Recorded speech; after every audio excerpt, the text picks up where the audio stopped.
Y'all not about to play with us out here. Y'all not gonna play with us out here. The black community is strong. You're not gonna play with us out here.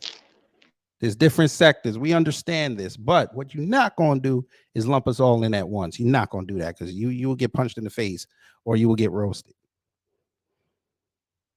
And we're gonna prove this tonight. Hey, y'all, gravity. Any day above ground, live it. All right, fam. I know this is not Monday. I understand that. You know, life happens. It's all right. But we're going to get it in. So I have on a special guest. Now, with this whole just paying tethers situation, y'all know who I'm talking about. Pearl Hannah Davis, whatever the hell her name is. She's been exposing black folks for the positions that they need to be put on. Either you're for the community or you gonna ride with a white woman. We gonna see how this works out. But this brother here, he been putting it down. I have to give him his credit. He's been over there telling people, listen, you got to make a stand, and we gonna have a conversation. So I'm here with Amiri Brown, and I'm gonna let the brother introduce himself, and then we're gonna get into it. Hey, how you doing, brother? I am okay. It's been a long day. I'm all right. How are you? I'm okay. I can't complain. That's all you can do. Never complain. But yes, so just tell the family who may not be familiar with you a little bit about yourself and All your right, well, channel. okay, sure. I'm Amiri Brown, host of the Amiri Brown Show. I discuss all topics intrinsic to the Black experience, also intrinsic to the American experience. That's religion, politics, relationship, dating, marriage, and just overall social commentary coming from an authentic perspective. And as you said when you was opening up, there are different sectors, and stuff like that on YouTube and in social media in this realm of new black media. And while I don't uh, categorize myself as pro black or B1, I am pro black and B1 adjacent. So, that's pretty Mhm. much my stance and my position and what I do on social media on YouTube. And also, I have a podcast, a weekly podcast that I do Tuesday nights, just 10-minute episodes on various topics. Mhm. Okay. All right. Hey Reyes, I like you, brother, but we not gonna do this. Not today. I actually want to have a great conversation. Let's keep the negativity away. I understand the first. Well, you know what? We won't even do that topic yet. I need to talk about the Shanquella Robinson deal. I got to talk about this. Okay. It just came down, folks. For those who don't know, the FBI said, nah, they ain't got enough. Damn the video and all the evidence they gathered. We ain't got enough to do something about it. We're not going to prosecute. Yeah. Uh-huh. Figured as Wow. much. I figured as much. If this was a blonde haired, blue eyed white woman, Lord have mercy, the floodgates would have opened up and everybody and their mama would have volunteered to go find her assailants. But we Mhm. know how this goes. So, what we're going to do is, you know what? I'm not even going to read the article. We're going to read the official FBI letter. That's what we're going to do. Tabernacle. Here we are. The official FBI statement from the U.S. Attorney's Office. I'm sorry, the U.S. Attorney's Office. So it says federal officials with the U.S. Attorney's Office in the Middle and Western Districts of North Carolina and the FBI met with the family of Miss Shanquella Robinson and family representatives today to offer their condolences and present the findings of the federal investigation into the death of Miss Robinson. The investigation into the circumstances surrounding the death of Miss Robinson has been a priority for federal prosecutors and the FBI. Huh. All right. Sure. The FBI has worked diligently to conduct a detailed and thorough investigation of the evidence available in this case. In coordination with Miss Robinson's family, an autopsy was conducted in the United States by the medical examiner's office in Mecklenburg County. That's Charlotte, for those who don't know. As in every case under consideration for federal prosecution, the government must prove beyond a reasonable doubt that a federal crime was committed. Based on the results of the autopsy and after a careful deliberation and review of the investigative materials by both U.S. attorneys' offices, federal prosecutors informed Ms. Robinson's family today that the available evidence does not support a federal prosecution. The death of Ms. Robinson has been incredibly difficult for her family and the community. As a matter of policy, federal officials generally do not issue public statements concerning the status of an investigation. However, given the circumstances of Ms. Robinson's death and the public concerns surrounding this investigation, it is important to reassure the public that experienced federal agents and seasoned prosecutors extensively reviewed the available evidence and have concluded that federal charges cannot be pursued. As in any case, the government is prepared to review and examine new information related to the investigation should it become available. Sure. Okay. Thank you for that statement. I think it's bullshit, but how do you feel about that? Well, I think we know what that is. That's more of the same of what we get from this from this country, that they're not all that interested in preserving black life, and when a black life is unjustly extinguished and taken away, they have no real interest in serving justice. I think they send that message loud and clear all the time. This is just another example of that. Yeah, I hear you. Well, this is just another case of the FBI being the FBI. It's Yeah. all good. All right, I might as well address it. Okay. So I'm familiar with you, but I'm not that familiar with you. Okay. So one of my subscribers said, because I said, don't bring any negativity. He said, how can you ask a person to stay away from negativity? You have a negative force on your channel. That makes no sense. That's like telling the ember to stay away from the barn fire. Sounds like you have a reputation on here. Yeah, I do. I have a bit of a reputation. Okay. Well, as me being out of the know, let me know. Well, I mean, I think people. We know what it said. A speaker of truth has no friends, and many individuals, men and women. I'm probably the only misogynistic simp on this YouTube app in this particular sector of YouTube, because I pretty much just shoot it straight down the middle. I'm not an algorithm junkie, so I don't go around looking to exploit the algorithm by talking about irrelevant bullshit, speaking about things I don't understand or I don't fully comprehend, that I haven't read or researched. And the main thing is I'm not a co-signer of red pill ideology and philosophy. I believe it's one of the most destructive elements to hit the black community since crack cocaine. This is why when I was on uh, Mr. Sotomayor's platform, giving him that work, that's why I like him what he does to peddling digital crack, because that's exactly what it is. It has the same negative, deteriorating effect on the black community and our group cohesion. Okay.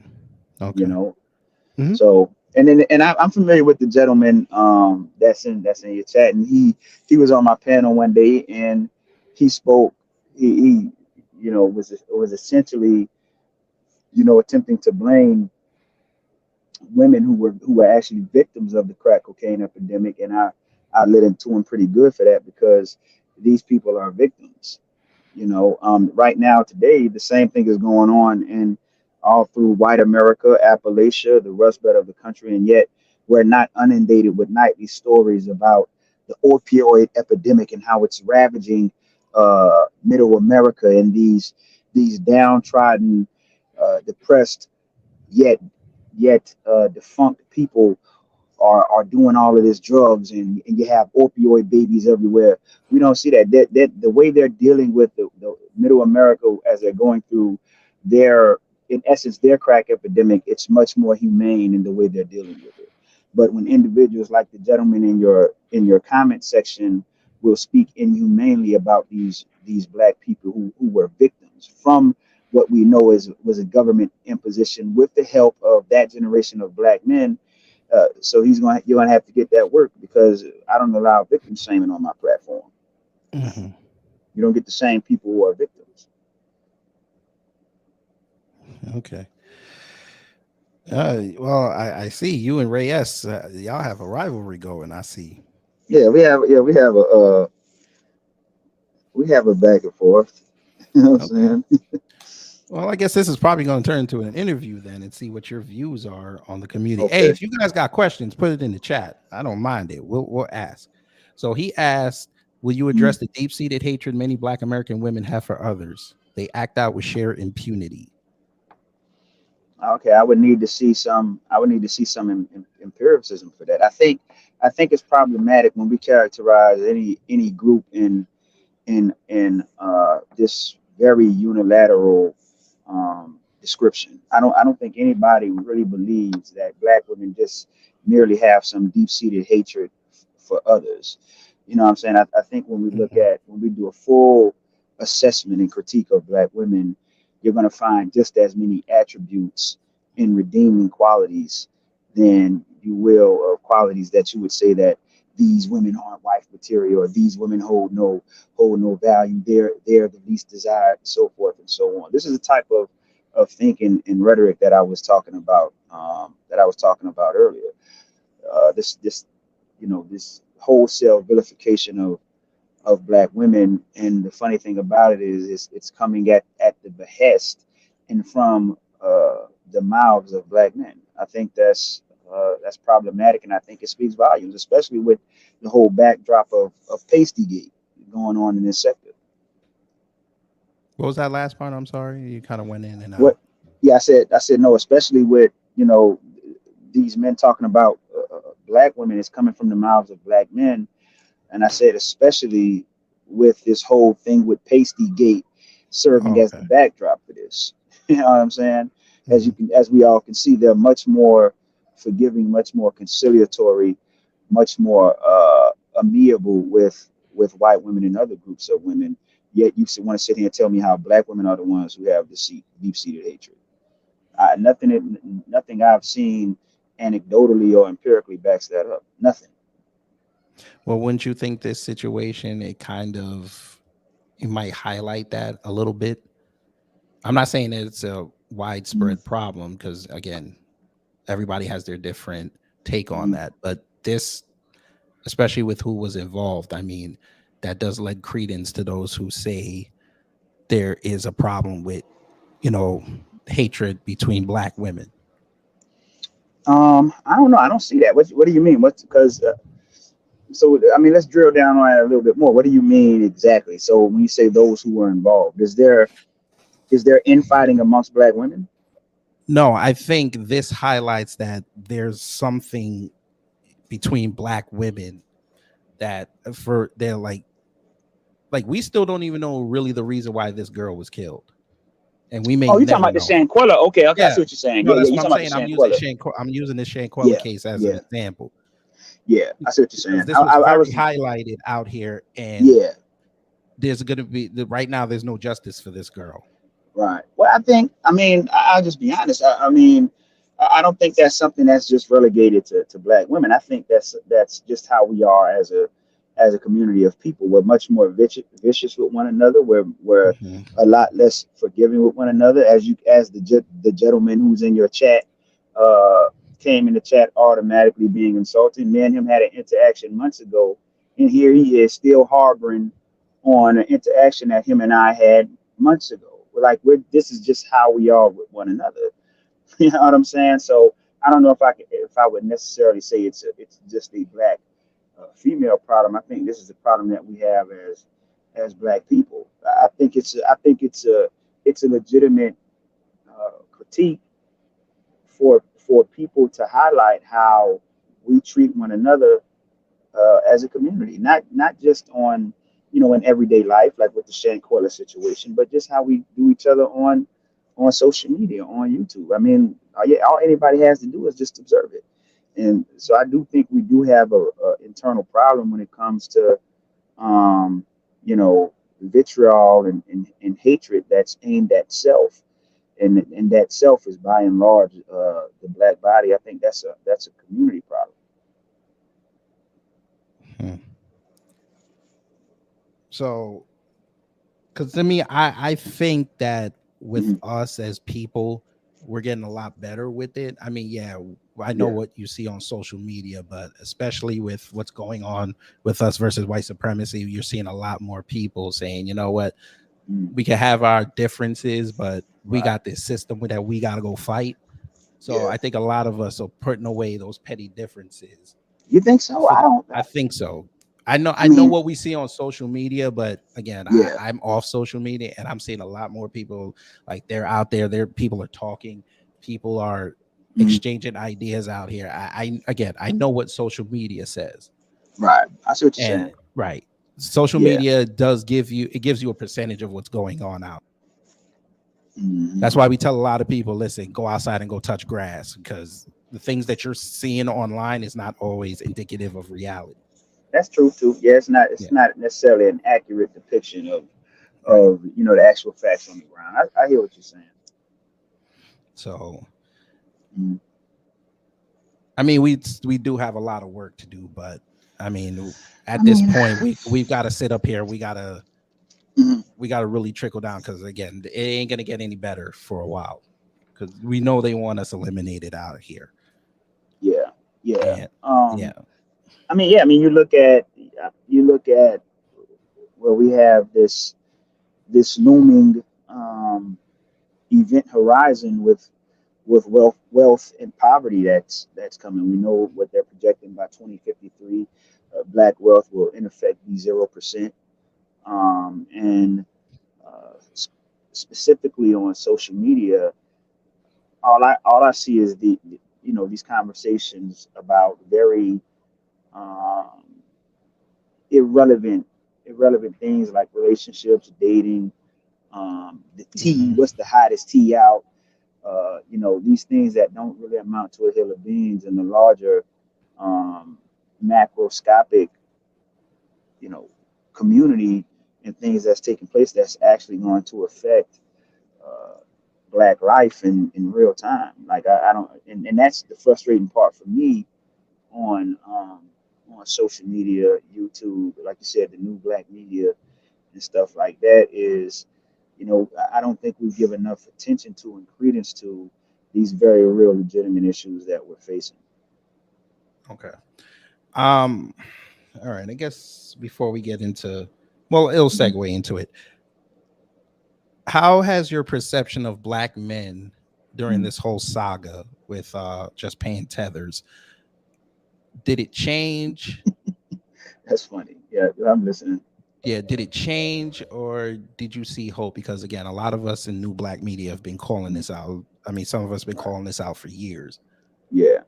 So, Um. No, I'll be honest. I think for me, it kind of just reinforced, my sentiments about, the black community. I'll be honest, black men. I'm not one who minces words mhm, when it comes to black men. I'll be honest. I think many brothers, they leave a lot to be desired in the way of not only manhood but also race consciousness. I think many of us are opportunistic. We seem to always elevate um, pleasure over principle. I think that's what we're seeing with this just paying tethers situation. We have no unity.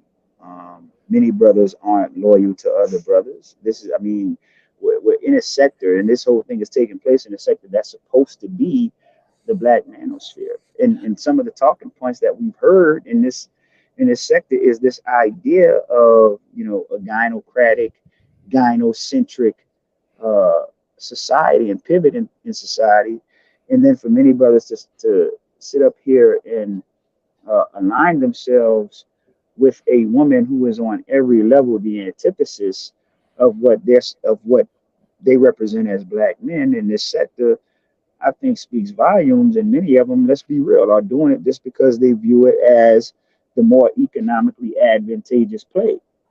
And so, I think that speaks volumes. But this is what has always been one of my critiques about this space. Like the one thing I noticed um, in all of this, well, see, this is Well, look. my And thing is this. I go didn't mean ahead. to cut you off, but I wouldn't say that that's black men because that sector, that's a minority. They've been doing that for years. And people have been telling them, hell, I've even told them, y'all can't be having women talk in y'all spaces because you're blurring the line there. Right, Because even that other sector over there, their women's sector, they ain't gonna let you talk on their platform about them. We already know this. right. Unless they're ready to go have an argument with you. Hmm. But you're willingly letting women go to your platform and talk on black male issues. That's a problem. And we've been telling them this for years. But again, as a minority, they think that they're above reproach. So they go do what they want to do because people still click that button, they still click their videos. So Hmm. we Yeah, but I just no, look. I Mhm. think this is indicative though. Like this, like even when you're talking about like it's a minority, this isn't like this type of behavior isn't anything that's taking place within a vacuum. I mean, this just seems That's to not the be. community. It doesn't matter. It doesn't like this is the thing. It'd be different if you say that this is the black manosphere. That's a categoric statement when you say that. When you say that this is the black manosphere, and then when you listen to the conversations, they'll act like what they're saying is the mainstream, normal opinion and views of black men. I've literally heard them say this, that I feel you. Right. the voice of the Voice of everyday everyday brother. black men. Right. But that's the problem because the everyday brother don't talk like they talk. Mhm. That's a selling point, which is fine. You got to do something to get people to your channel. But what we're saying is most black men don't talk like y'all talk. We're not over here bitching about women every day. We have Mhm. things we got to go accomplish out there. We got families out here. You bitching online about women for us that don't pay our bills. We gotta go work. Mhm. Y'all having fun. Y'all basically they over there having fun, knocking women. Okay, fine. Do your thing. Mhm. That's fine. Go make your money. That's fine.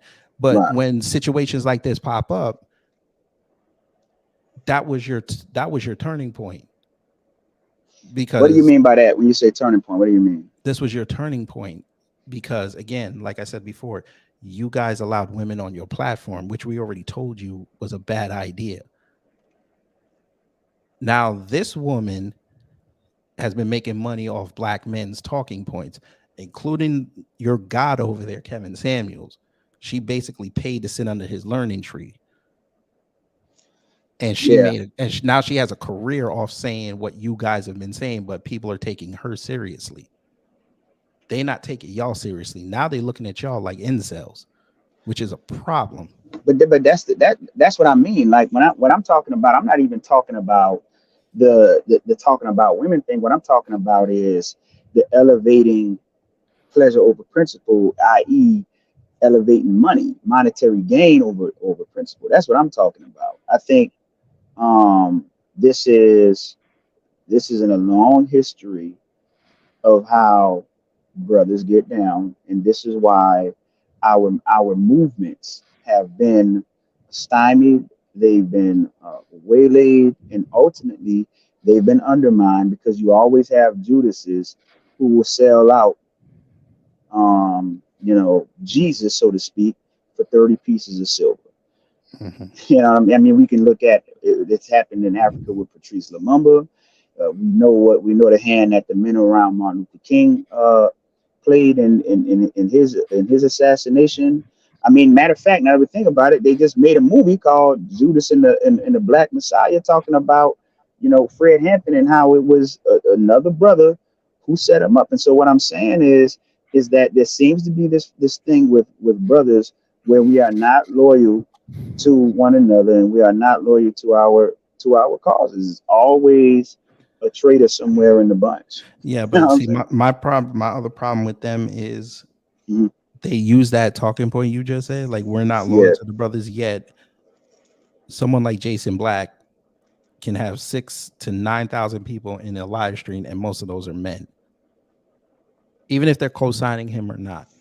Mm, But what he's doing is he's teaching. He's not saying, "Oh, this woman, she's a B or whatever," mm, or she like he's been doing with some of these black female content creators. He ain't doing that. He's just highlighting things that you're as a man supposed to know and mm. what to watch out for to protect yourself and also protect others behind you, Right. including the females. They're not doing that over there. So when I I hear mean, them say, so when I hear mm, them or other people say, "Hey, you guys are we talk for black men," I'm like, no, y'all don't, because most of y'all sitting in the space, most of y'all don't have women. So how are you? That was my other problem with them. How are y'all talking about black mm, women in relationships, but y'all not with the black women? I could understand if your whole sector had mm, like these women for long terms, you've seen everything, you're just trying to relate it.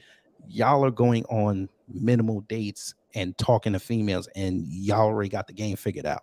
How the hell did you get the game figured out? mm. We all know females, you can't figure them out. We know this. Right. Once you figure them out, they're gonna change the play because they don't want to be Mm, figured out ever in life. Ladies in the chat mm-hmm. room, tell me I'm lying. Y'all don't never want no man to figure you out.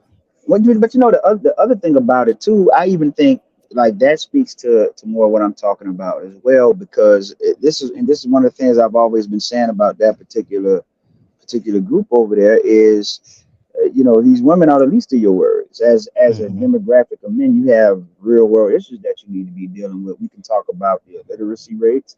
We can talk about unemployment rate, long term joblessness rate. Hold on We one can talk second. about I okay. never said Amiri and his subscribers are incels. I said the black manosphere. Come on, people. And no, I don't know Amiri's content. I just subscribe to the brother. And why am I having this conversation with Amiri? Because I like to hear different viewpoints.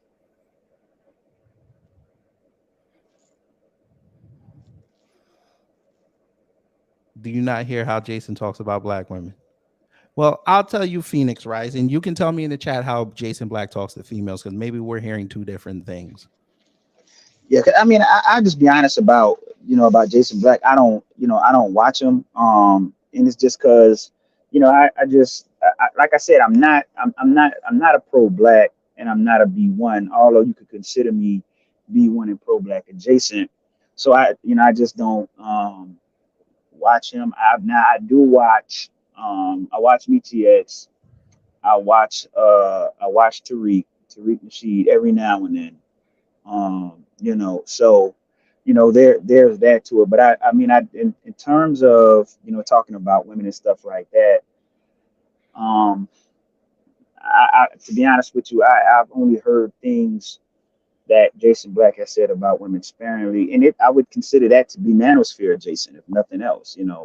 But to each his own. If that's the content he wants to put out, and that's what's working for him, and that's what he believes, and people are jamming with it, who am I to judge that? But just for me, what I talk about is I talk about a lot of history, correcting the record of the black manosphere and the ahistorical talking points, vilifying black women, and I do talk about social issues. I do talk about race issues, and I talk about you know relationship issues, but from the perspective of a man who's been married for 22 years now to a black woman and got married at a young Congratulations. age. I appreciate that, and got married at a young age, and have been able to have as traditional a family as possible in a non-traditional time, while still dealing with all the hurdles and the ups and downs and the pitfalls and obstacles that we face out here as black men in society. And Do so you with think it's that the being, delivery that pisses people off? I'm sorry, say that again. Do you think it's his delivery that pisses people off? Who, Jason Black? Yeah. I don't know. I think this is what I think, right? I think because of the black manosphere, Hmm. like if you're a black man and you come on YouTube, right, or just social media, and you might not necessarily be black manosphere, but you might just have a similar experience or maybe similar talking points to men in Hmm. the black manosphere. It's gonna Sisters are gonna turn you off because you got to realize that what you're saying is coming with the background and chorus of the black manosphere, who, like we've been saying this conversation, are very destructive in the way they talk about black women. So when sisters hear anything, they're just going to automatically shut down and tune out, and it's going to be a knee-jerk visceral reaction. Some of the things you're saying could have merit, but it's because you have these idiots in the room who are stirring the pot and acting as agitators and aggressors against black women. And so with that being the environment, it's just not gonna play well. This is the environment they've created. We can't even have legitimate conversations in terms of, I think about relationships and maybe things that issues and concerns brothers want to raise about black women because of the type of environment that has been created by the black manosphere and a lot of these other female bashing content creators on YouTube. I mean, these men say some of the most vile things about black women that I've ever heard. I mean, you have men who get on this platform and scream at the top of their lungs and tell everybody that black women have poor hygiene, black women stink. Like even that time when I was on Mr. Sotomayor panel, the guy before me when I came up said that all black women are thoughts, and that's a fact. And Tommy sat right there and co-signed it. That's it. But That's then him, though. Unfortunately, that's him. He I gonna know, say but something like that.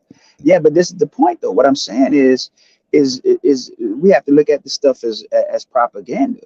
And what I'm saying, so what I'm saying is that when this is what's out there, because check this out. Me and you can have a very healthy conversation about black women, uplifting black women, you know, talking about all our positive experiences with black women. But what do we think is going to go viral? It's the reason why viral videos are called viral. It shit is a virus. So this is how it metastasizes throughout the social organism and causes this sickness where now the social cohesion of the group breaks down. Like people get on here looking to go viral, and if look, brother, a couple of years ago, remember the whistleblower came out and she talked about how these algorithms are constructed, and the algorithms are constructed in a way that is meant to create polarizing and divisive feelings amongst the general populace. So what Correct. that means is the way the algorithm is constructed. If you want to come on here and say something for shock value, you automatically have a head start on you and on you or I who want to come on here and say something that's uplifting, that's rational, and that's logical. The bullshit spreads and matriculates five, six, seven, eight, 10, 20,000 times before we even matriculate once. So this is why people know about a Tommy Sotomayor, but they know nothing at all about an Amiri Brown. When an Amiri Brown is in every way superior to a Tommy Sotomayor. You see, so we have to realize the Mhm. environment that's been created through this type of rhetoric. Well, I think that's got to be on us as the next up because I mean we're Yeah. Generation Y. I don't know how old you are, but I'm in Generation Y, and we're leading right now. So it's another thing we got on our plate to fix. We got to change these Mm-hmm. narratives and make sure our children don't see it. But again, the manosphere was good when it first started, Mm-hmm. but then this new iteration, this is what we knew was going to happen. This was going to be the focal point for men to get off. And like I said, with this situation now, they're now Mm-hmm. I have to put them as an appendage for white supremacy because there's no way you watch, especially with all the information come out, especially with her paying these people Mm-hmm. penance. They're getting no money even though they were 100% independent. Okay, you can go Right. under somebody, but you guys gave up your platforms for success and now you don't have any more success. You basically lost your success. You lost what made you unique. So we have to Mm-hmm. understand that we have to highlight that and make sure those behind us don't make that same mistake again. Right. So we Yeah. got a lot on our plate. That's why I'm saying we can't look at the manosphere as an indication of black men, because it's not. We I can't mean, look at what that might be. we can't look at what the videos we see online of black women. That's not them, because the great black women way surpass them. I understand. I understand that. Like, you preaching to the choir when we're having this discussion between you and I. But unfortunately, brother, that's not the way that media works. There was something that I think this was. I want to say W.E.B. Du Bois. I can't remember if I'm correct. I can't remember who. I think it was W.E.B. He made this observation. Matter of fact, I think it was W.E.B. Du Bois. And what he said is that all art is propaganda. And this is why I'm saying what I'm saying, because this is the purpose of media. I get what you're saying, that this even though this can be a perception, it's not necessarily the reality. The problem is that perception is reality. So it's just like it's like that old quote. If you repeat a lie long enough, loud enough, consistently enough, then people will believe it. It's true. And so this is what's happening on on social media. Like, you look at the gentleman in your chat, Ray S. He just, look. He said no. He talks about hating black men. Bottom line, He's Cynthia G's prodigy, and I don't believe his "I'm married with 5 kids" story. These niggas are making up bios. He's another Anton Daniels. So you have an individual like this who doesn't know anything about me. I can guarantee you, out of all of my content, he's only watched about 10%, and has made a judgment based off of what people have told him about me. When if you wanted to point to any measure standard of black manhood that's apt and functioning, I'm it. It don't get realer than Amiri Brown. Mhm. But they're rejecting Amiri Brown for an Anton Daniels, for a Tommy Sotomayor, and to be honest with you, for a Jason Black, because I can't verify who Jason Black is. The brother doesn't cam up. So that's why I don't listen to him, because I don't know who you are. But what I'm saying is so you see how he's making these assertions about Amiri Brown based off of perception. He doesn't really know Amiri Brown. You see, and so this is the purpose of media. And look, like I said the other day on my show, the dominant society, the dominant culture is going to always make things that are injurious to ourselves and to the group profitable. They're going to always do that. And the bottom line is this: Amiri Brown would have never had to come on YouTube and link up with Cynthia G to hold black men feet to the fire if the black manosphere and others weren't online talking dog shit about black women. See how this brother really think that black men are the victim in this? And no, you're not. At the very least, you're a participant. You're a party. I didn't come on social media and create this fucking gender war. I don't gender war in my house. I didn't know I had no idea what red pill meant. I didn't know what a dagger was. I didn't know what a strag was. I didn't know what a dusty beta male coon was. I came online and found this shit. And so then when I want to come in and correct it and clean it up, you'll sit here and lie and say that I hate black men. Because what it is, I won't co-sign your bullshit. And because you want to go at this black woman and tell this black woman she ain't worthy, tell this black woman she ain't shit, tell this black woman that everybody better than her. And so what I'm saying is, okay, so everything you said about this black woman, now you take and hold it, because this black woman is a representation of you in your leadership, whether you're effective at it or ineffective at it. You'll make the judgment. But they don't like that. They don't like that. And so what I find is, when we have these conversations, many brothers are all about talking and aren't about action when it comes to actually leading. See, because they like the idea of leading, but when you have to actually do it, it becomes a different thing. Because if you really understood what leadership was, it's about you doing it. It's about service to others and you making the sacrifice. I hear all these men, all these brothers doing all this talking about the black family and black women and wives, and they know everything about what the woman ain't doing and what she's supposed to be doing. But then when you really start breaking them down and deconstructing them, you find that they don't know nothing about what they're supposed to be doing. This is how I can expose them as frauds. Because if you really were as about black family and the black community as you pretend through your rhetoric, then you would not know more about her role and her failures at her role than you know about yours. So you're a fraud. Hmm. You're not really serious.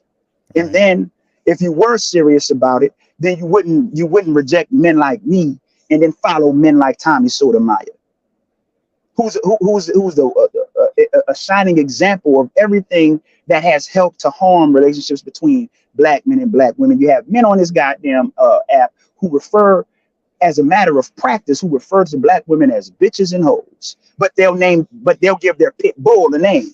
They'll give a female pit bull a proper name, but call your woman a bitch. But think you deserve respect from a man like me. All right. No, Man, get Maxwell out of here, man. Jenkins, this is not Anton Daniels.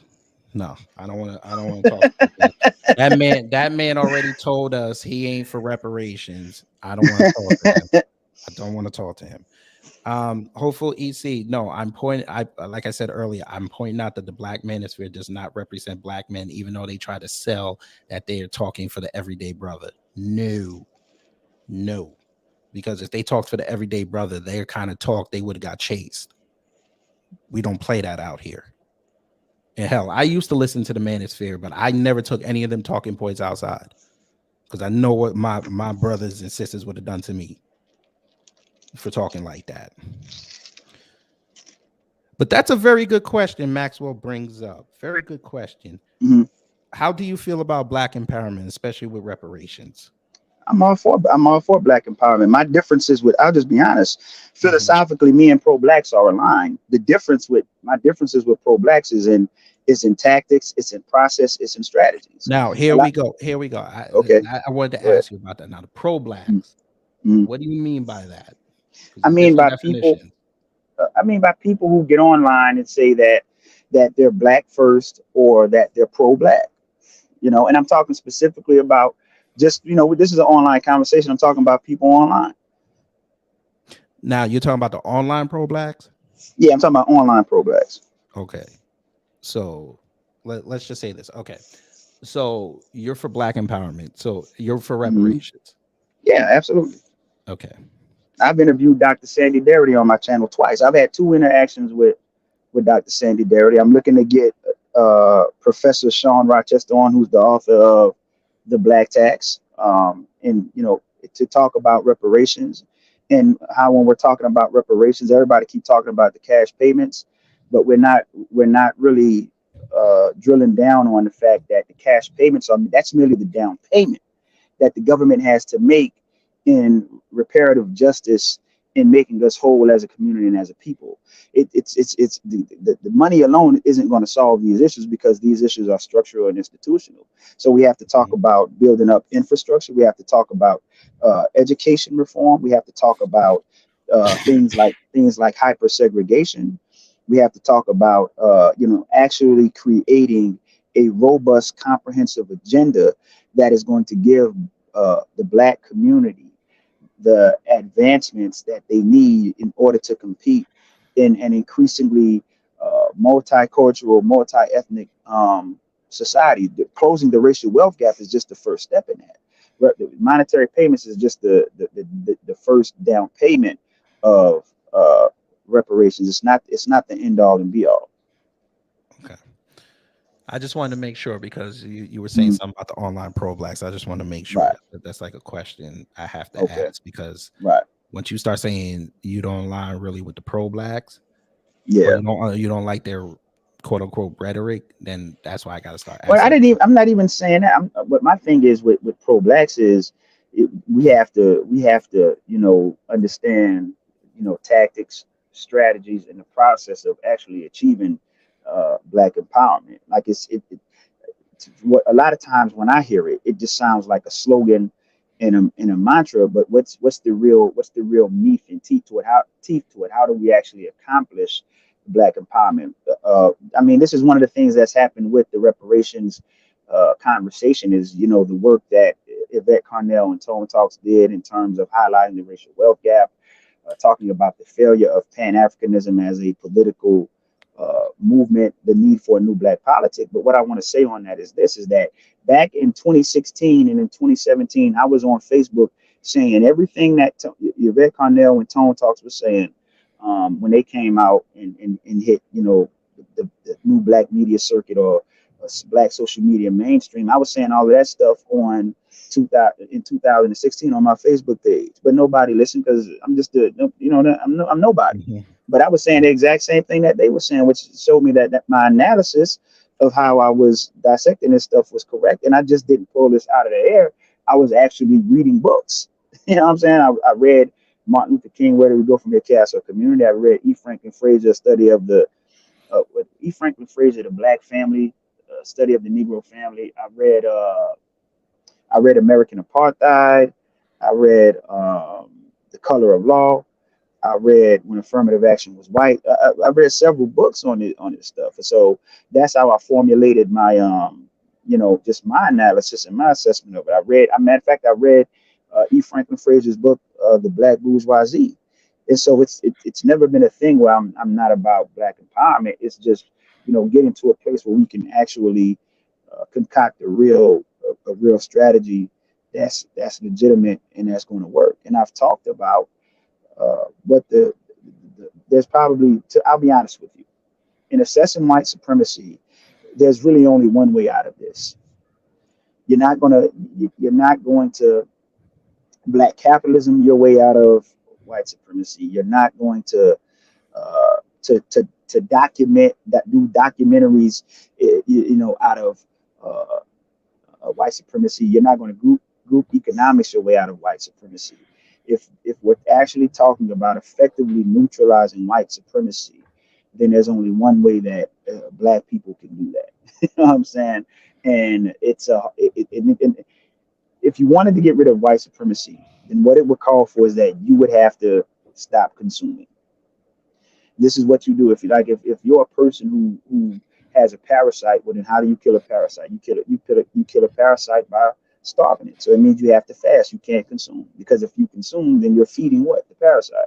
So this is what we're faced with and this is the global community. This is the global prescription for white supremacy, that you would have to be willing to not consume.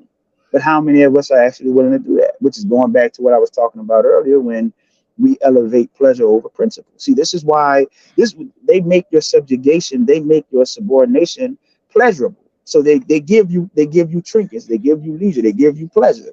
You can go to a nightclub, you can meet a freak, and you can deploy some red pill game, and now you getting your swerve on. You know what I'm saying? You got your little money, but nothing in terms of the power dynamic is changing. So this is a way they lure you into a state of sleep and stupor, because they make you comfortable in your subordination. This is what parasites do. A parasite's best way for survival is for you not to know that it's there. And this is how white supremacy operates in 2023. I was about to say, you forgot the year, brother. You all right? Yeah. Yeah, because I was going to say 21st century, but that's the way it operates in 2023. Hmm. It's covert. Eric Archer dropped the link. What link do you want me to drop? You mean a link to come up?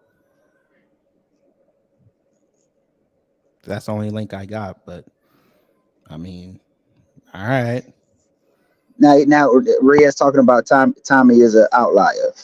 I Hitler mean, was out. Hitler was an outlier, brother. This is the problem with media, because what happens is, if you do the backstory on Hitler, Hitler was a hack, a person who wanted to be an artist, but because he couldn't make it as an artist, he became this megalomaniac dictator who came up with this idea of a supreme Aryan race, and spread Nazism and this whole idea of a third Reich and eugenics. And he was bankrolled and funded. He was a dope fiend out of his mind, but because of media, his stupid mhm. ass idea was able to proliferate. So it's not this is what they want to keep ignoring. They want to sit here and pretend as if what Tommy Sotomayor has done and what this entire space has done is somehow insignificant, but it's not. They don't even want to be honest. They don't even Well, want to be honest. I will agree with that, but we also understand that he got neutralized a lot. Yeah, but how much damage had already been done though? Yeah. Like I said, Well, I didn't come to I didn't create this. When I came on social media, this is what I found. yeah, This is but what I found. I mhm. didn't create this. I I, didn't get on social media till 2017. mhm. I didn't know who these people were. And then this whole idea of me being an understudy of Cynthia G. Well, look, who created Cynthia G? We know who created Cynthia G. Black men created Cynthia G. You created Cynthia G, not Don't, me. don't put that on me, brother. I I mean, did let's. not. Let's just let's keep it a buck. If we want to talk about community, then we have to take responsibility for our demographic. And the fact and this is the thing. I've never said all black men. I've never even said many or most. I've just said some. But this is the problem. When, in order for a social pathology to exist, you do not need a majority of a demographic participating in it. You only need a plurality of them participating in it. So it doesn't have to be all, it doesn't have to be most, it just has to be enough participating in it. And that's what's been going on. It's never all or it's never most, but it's always just enough who wants some bullshit that it fucks up everything. That's how this goes. We know what one spoiled apple spoils the whole, one rotten apple spoils the whole bunch. Mhm. You see what I'm saying? So Hey, if you hear Cynthia G's backstory, she talked. We know what it is. Her dad was on crack. Um, we know by and large who were the major producers, distributors, and users of crack. That was brothers. Not blaming. That's just stating the fact. And so if you want to keep trying to use Cynthia G as a lightning rod and a red herring, well then we're gonna have to get into how this stuff is all cyclical because it's an ecosystem of dysfunction and disrespect. So at the end of the day, who created Cynthia G? Amiri did. I didn't create Cynthia G. mhm. Like I said, I I didn't come. like I said, I, don't put ain't gonna be who on legit me. and then even if you want to look at the men who made Cynthia G prominent, Cynthia G got prominent on YouTube through who? Through black men. Doc Boyce Watkins and Phil Advise. But he'll be right there listening to Boyce Watkins and Phil Advise, but coming against me. Go tell them about it. Yeah, I didn't create Cynthia G. They made feel you, Cynthia, but they maybe, gave Cynthia G a but, platform. but maybe it's you. Maybe you say things that people don't like. So That's you might be a lightning exactly. rod yourself. So That, I mean, but exactly. well, you're a Exactly. lightning rod. Yeah, because I don't mess my words and bite my tongue. And like I said, the women say the same thing. They say the same thing. They'll be marry this, they marry that. Because I don't lie to people, and I'm not on here placating to the algorithm and trying to build up a YouTube channel because I want to go mainstream and make money with my fraudulent ass, like a lot of these dudes on here. Not just dudes, like a lot of individuals are on here doing. I just tell the truth. Mhm, So I mhm. come from history. I come from facts and data. So for example, if I talk about the black man's ego and how the black man's ego has been a major destructive force not only in the community, not only in our social justice movements, but also in the home with this black woman. It's not just coming from her. I'm not just making that up. You can go read the sociological literature. There's sociological literature on that. So I'm just talking about what the source is saying. They acting like it's personal or I'm making it up. All you got to do is go read it. Because when it's time to talk about this black woman, you want to read that and you believe that. So how is it good for them, but it's not good for you? Everybody lying on you, brother. Everybody lying on you. No, as a demographic, we have to take responsibility for the fact that we fucked up somewhere along the way. What's wrong with that? No, everybody got their opinions. I hear you. I've been done with Cynthia G for years, but I now, get now, it. now, now, maybe you can help me I out here, get your because point of view. I yeah, get but it. Cynthia G did, because Cynthia G, from what I understand, I'm gonna even tell you how I knew who Cynthia G was. I knew of Cynthia Hang on G. one second. Hang Okay, on. I want to see what Eric says. Hold on. okay. Eric, go ahead. Hello, what's going on? Hello. How are you? Yeah, I'm just coming. This channel was in my algorithm, so I just kind of want to chime in and let you guys keep going. But I came in on the part where he said that when he was talking about it's not most to all black men, it's a little small group. and those are the men that created Cynthia G. You talk about Phil Advise, and you said, boys, actually, Cynthia G was like up under the tutelage of like Tariq Nasheed and Tommy, ironically.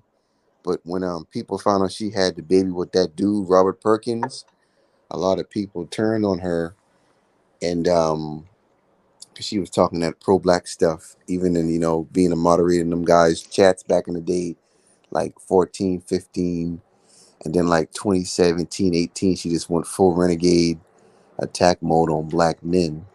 Mhm. So what you said wasn't really correct when you was talking about how Cynthia G But got again, started. this is why we don't pay attention to her because we've seen many Yeah, of you those can't take people her before. serious.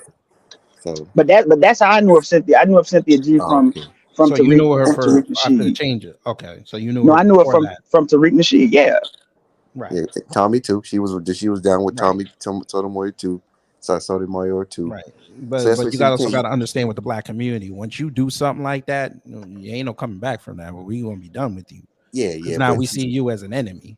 yeah, yeah. So I mean, and you got a bunch of women just like her following her with them 100,000 subs she got. The And, people and the and people here's the over there, problem though, brother. They don't show up around us. yeah, they don't. I mean, they kind of like, and they kind of like consolidated their own little group to the side. Hmm. And their But you got a sector's dying out as well. Yeah, but you got a lot of women every day who the Hmm. one thing about this internet stuff, people like to say this ain't my family or this ain't my circle, but these are the people you see walk past every day at the grocery store, at the Oh God. gym, at Walmart. It's a very dangerous mindset to Hmm. have. I'm sorry, fellas, but okay. Huh? I'm sorry. I gotta address this comment. Hopeful Mm. EC. What do you mean? Why do it, man? I don't know if you're a woman or a man. I'm not going to assume. that's a sister. Yeah, Ray S is the one who brought up Cynthia G, and this is the reason why these dudes bring up Cynthia G when it comes to me is because they know that I'm weaker with Cynthia G than I am without her. Hang on, I'm strong hang enough on. to stand on my own Let two me feet. address this. Let me address. Okay, go ahead. I know a lot of y'all don't know who my platform is. That's fine. It's okay. I don't bring up Cynthia G on my platform. I never do. Even when I want to address her, I don't. I'll say divest the dummies or divestment idiots. Do not, but let me ask you a question. Do you think there's some merit to some of the things Cynthia G says? Do I think there's merit for it? Yeah. There may be, but once she started talking about bullet bags and all that, I don't want to hear nothing you say yeah, after and that abort because y'all black went because babies. I Yeah, could talk pro black with y'all all day, and the second I say, "Hey, to hell with black women," y'all gonna turn me off. yeah, and abort black But babies. that's That's the like point I a was making. But can't give that that's a the pass. kid gravity. That's the point I was making earlier when I was saying, like when you was talking, we was talking about Jason Black. That's the point I was making, that you have these extreme elements who are ramping up the tension and ramping up the polarization and driving a wedge But I between think black that's men where and we black have a women. disconnect, brother. I don't see Jason Black doing that. Yeah, he That's may not the start strong listen, winning. brother.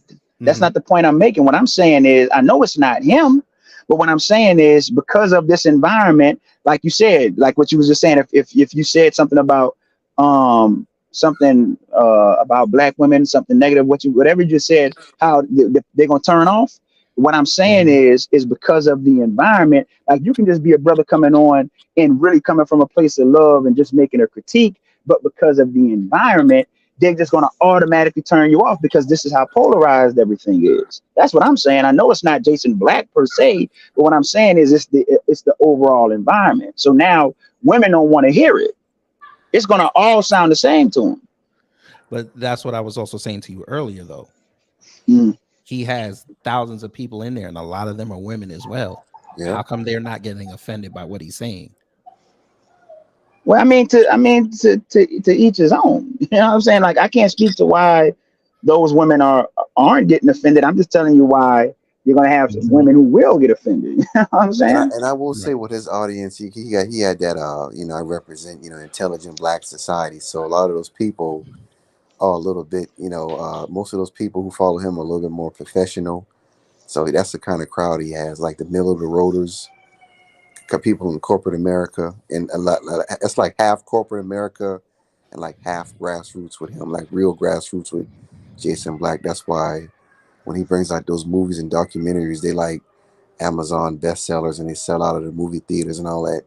So he has a loyal following, even though he got like what 120,000 subs over like 10 years. But that's a strong 120 who will support him everywhere he goes. And from what I understand, didn't Jason Black used to be with Tommy Sotomayor, and he No, was he no, was he was even too No, extreme for no, Tommy they no, Sotomayor. no, That's what I heard. no, I he don't was with know. Ty, no.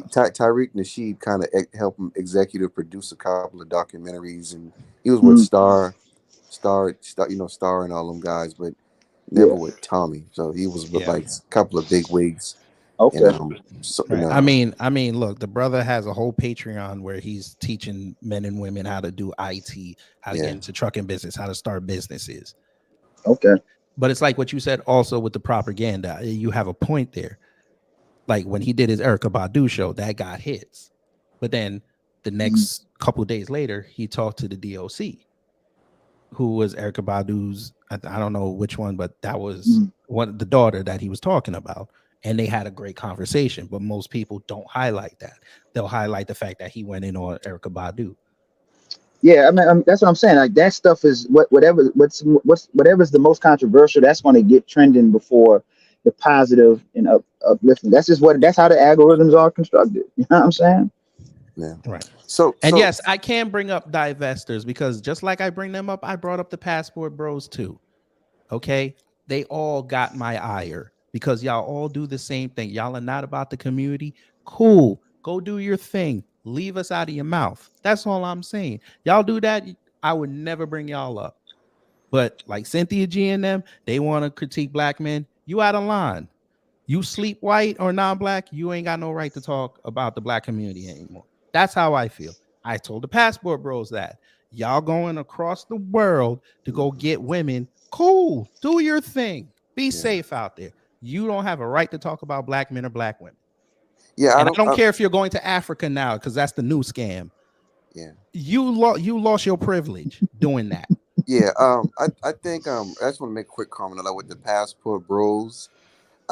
I think a couple of them guys said some little slick things in the beginning, but now you've seen like they tried to kind of tailor they make the message a little bit more palatable. So after they got that little bit of lashing, them guys don't really trip on it. I mean, clearly they have given up on like the community. They out doing their own thing all over the world, whatever countries they go into. Those guys are pretty much harmless and useless, and just Here trying to we go. Here we get go. to. I mean, to me, that's just me. I'm just No, saying. this ain't for you. That wasn't for Yeah. you. Tevin, Oh.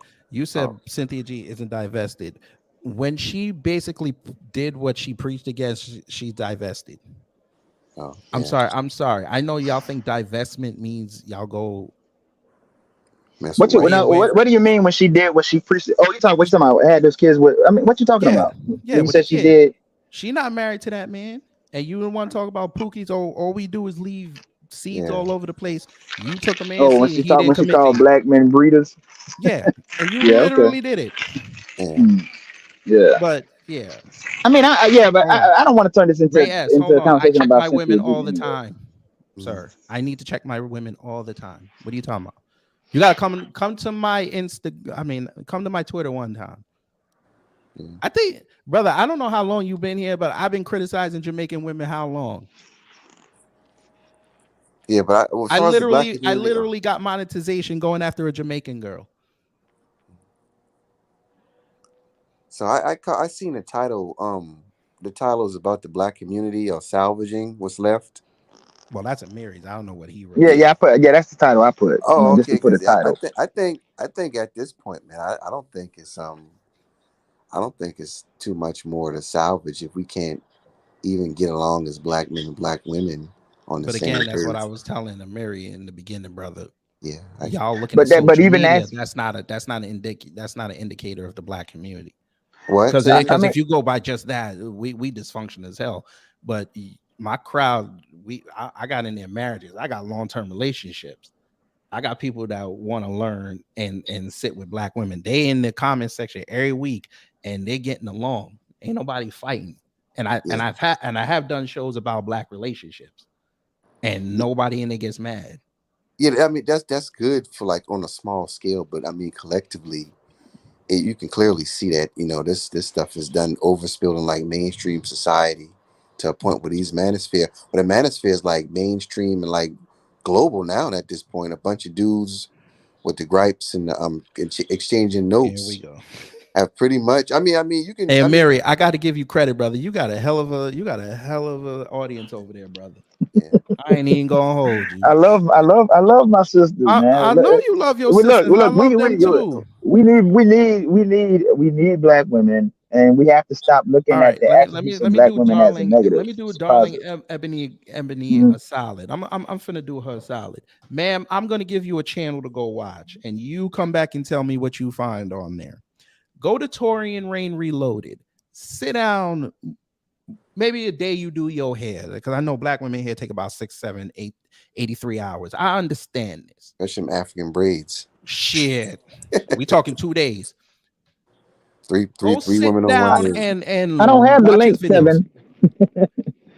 Tevin the livestock. I said, drop that. I don't have the link, brother. I put it I'm a back in guest there. on his platform. I put it. I want. Hold on. Sorry, that's the wrong one. Hold on. I want you to sit down there and you go look, because that brother hits everybody. I think He I heard calls that. out black men who do dysfunction. Mm. He calls out black women who do dysfunction. He also calls out white people, calls out Asians, calls out the Latinos. Hell, he'll call out an alien if they do something against black people. I encourage you to go over to his channel and look at his content. Maybe you'll have a different outlook on life when you finish, because this is what we do over here in the B1 sector. This is what we do. Yeah, We and not we not about the bullshit over here. Y'all can keep that relationship stuff over there. That's cool. If it's pertinent to what we got to talk about, we'll bring it up. But most times we trying to make sure you guys have enough of the intelligence, meaning not smarts. I mean the dossiers on how white supremacy works out here. Because when we log off, we're hoping that you stay safe out there. yeah. And yeah, to finish the point earlier about the community part, uh, like I said, I don't. Even though you might have like little sectors here and there where people kind of talk and get along with each other on a small scale, I think like the masses in the collective, if we don't get back to the family dynamic and the family structure, Mm-hmm. and before Man, this generation, these dudes ain't no more interested in the family I, dynamic and family And sector than the that's why, man and the brother, we've woman. left them to their own yeah, devices. and I Because understand I that's the know y'all problem. don't They like on some Jason Black like bullshit. that, but brother Jason Black, again, he's Mm. done many shows about the black family. Yeah, I know but I y'all don't mean, want to see that because it's not sexy enough. It's not a sexy thing. yeah. So you got the women who don't want to be wives and mothers, and you got the men who don't want to be husbands and fathers. So that's pretty much it right there. All the talking in I mean, between. all you got to do is just pay attention to the rhetoric and pay attention to what they look like. The good Lord said, where your treasure is, that's where your heart gonna be. You know So what so I'm now, saying? yeah. Are So you now not you finna got bring that slave manual over here? you got Don't the bring that I slave mean, manual. I don't vibe with that slave manual. it's a true saying. You know what I'm saying? Wherever your treasure is, that's where your heart gonna be. So I just follow the behaviors, and it so tell me you everything I need to know. yeah. So you gonna have like a rise in individual. Well, we already had the rugged individualism rise, for a while now. So it's just gonna continue to be like that, and everybody gonna be out for themselves and damn everybody else. So if you got kids or whatever, you on your own, or you're a single mother, or whatever type of man you are, you're gonna be on your own with no help. So it's gonna get real nasty out here in the next 3 to 5 years. Mhm. So unless because if some type of catastrophic major event happens in America, black people are gonna be asked out. It's gonna be real nasty out here. So and I don't think the ones who can't survive or who ain't in shape or who ain't got their money together, they're gonna be probably the only ones who can really survive if some type of traumatic event happens. So I don't know, man. Tevin, again, go to Torian Rain's channel. He got that video coming. Two black men unalived their two toddlers Yeah, recently. we Yeah, actually discussed that on my Yeah, earlier live stream. horrible story. Horrible Yeah, story. we actually talk about those stories. We don't hide from that. Because again, Mm. we not teaching the people now. Yeah, yeah, I seen Some that of us are allegation. teaching the people now, but we're trying to get to the people behind the next generations. Hmm. Yeah, yeah. That's what Well, I older mean, folk do. well, I mean, this online, gender one, gender banging. I think it's really made things worse in a lot of ways, especially between black men and black women. Yeah. It's unfortunate, but it is what it is. I'll tell you, brother. Again, I got to give you a clap because you got a hell of a crowd. Shout out to your crowd.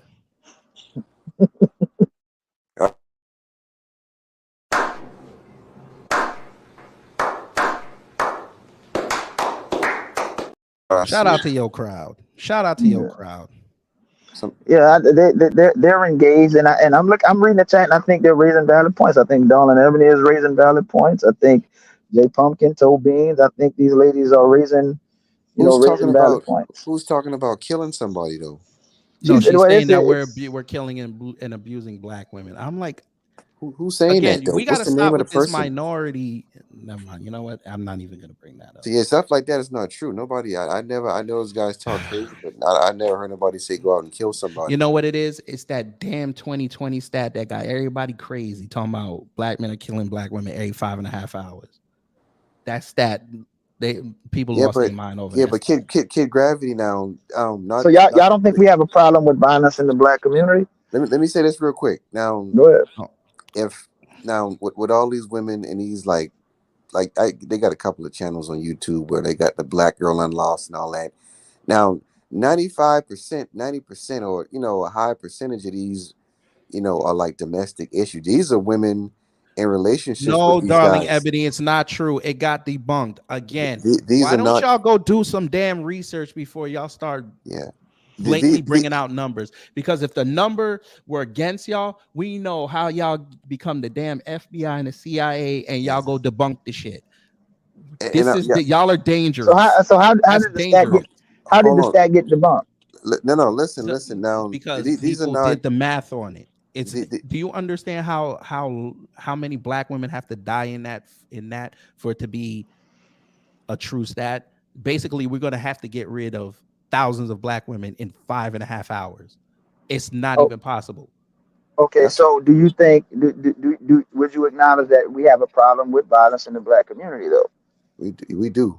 We do I have a acknowledge. problem with violence, Okay, but so they so make if it we seem know like we it's just but no. But but this the is way my that thing though. yes, If sir. we because and this is the problem I have. This is why I said I'm not necessarily aligned with pro blacks on everything because this is the same types of argument that white supremacy will make in order to nullify the fact that what we're talking about is a power dynamic. I mean, even if this is the thing when we're talking about violence, intimate partner violence, domestic violence in the black community, we have a problem with violence. I would argue that that has a lot to do with how we're marginalized as a community of black people, both black men and black women. But my greater argument would be how patriarchy reinforces male to female violence because it's predicated on this idea of male supremacy. And a lot of Mhm. times when many brothers who consider themselves B1 speak, they speak from the aspect that presupposes that male supremacy should be the order of the day. And so I think if we're coming from that aspect as black men to speaking to a community of black men and black women, well then we're automatically undermining our black first approach because you're not speaking from a black first approach. You're speaking from a black centric approach that presupposes you as being preeminent. If we're going to say that we're B1, then we're going to have to make that an automatically egalitarian thing because all victims of white supremacy are equal, are they not? And this is why I have the problem that Whoa, I have they're with not all brothers. equal though, brother. They're not. Because How? Uh, How aren't we? you know how they do us. They don't do us like they do the other races. You know that they're willing to I put got. the No, other races under the no, this is wing. not what I'm saying. When I say Uh, that all victims of white supremacy are equal, I'm talking specifically about as black people. That in our subjugation and our oppression, we shouldn't be so concerned with who's preeminent and who's subservient. But when we're addressing these issues as black people that arise from white supremacy, will talk about it like that. That's what I'm saying. You have brothers who will talk and say they're B1, but they're speaking from a position of where they feel that they're supposed to be supreme over this black woman simply because they're a man. Well, then if you do that, you're Who going to said that? undermine. I didn't say anybody said it. I said when they speak, this is what comes across when they speak. The brothers was just saying it in the chat. All right, can I ask They a was just question? they was just articulating this type of thinking in the chat, and this is why B we one can't get B anywhere. one B Can I one ask does a not mean question? we're subservient against over black women. That's not what it means. I know that's not what it. That may not be what it means, but you have many brothers who believe in this idea of patriarchy. And I'm not even against patriarchy per se. I'm just saying if you're going to say that you're B1, then you really have to be B1. It has to be about blackness first. And if But it that's is what you're going about to, blackness first.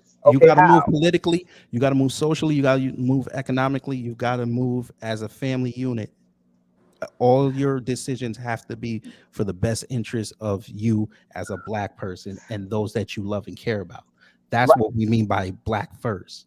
right. But this is what I'm It's not saying. about being it's not about making a black woman our servant or Listen or at what I'm saying, or though. exuding. But you just said that. No, listen at what I'm saying.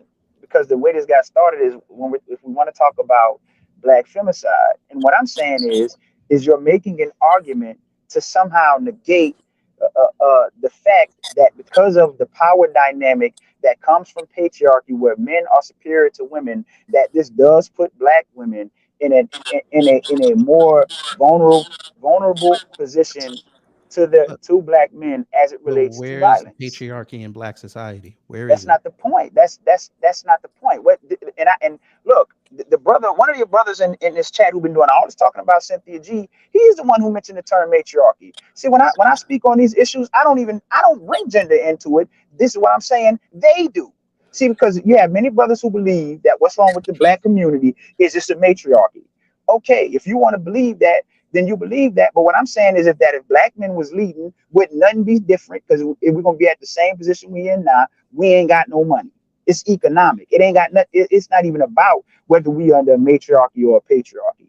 And when you talk to many brothers who consider themselves to be B1, they'll have that line of reasoning and that line of thinking. So at that point, you're breaking down your own B1 politic.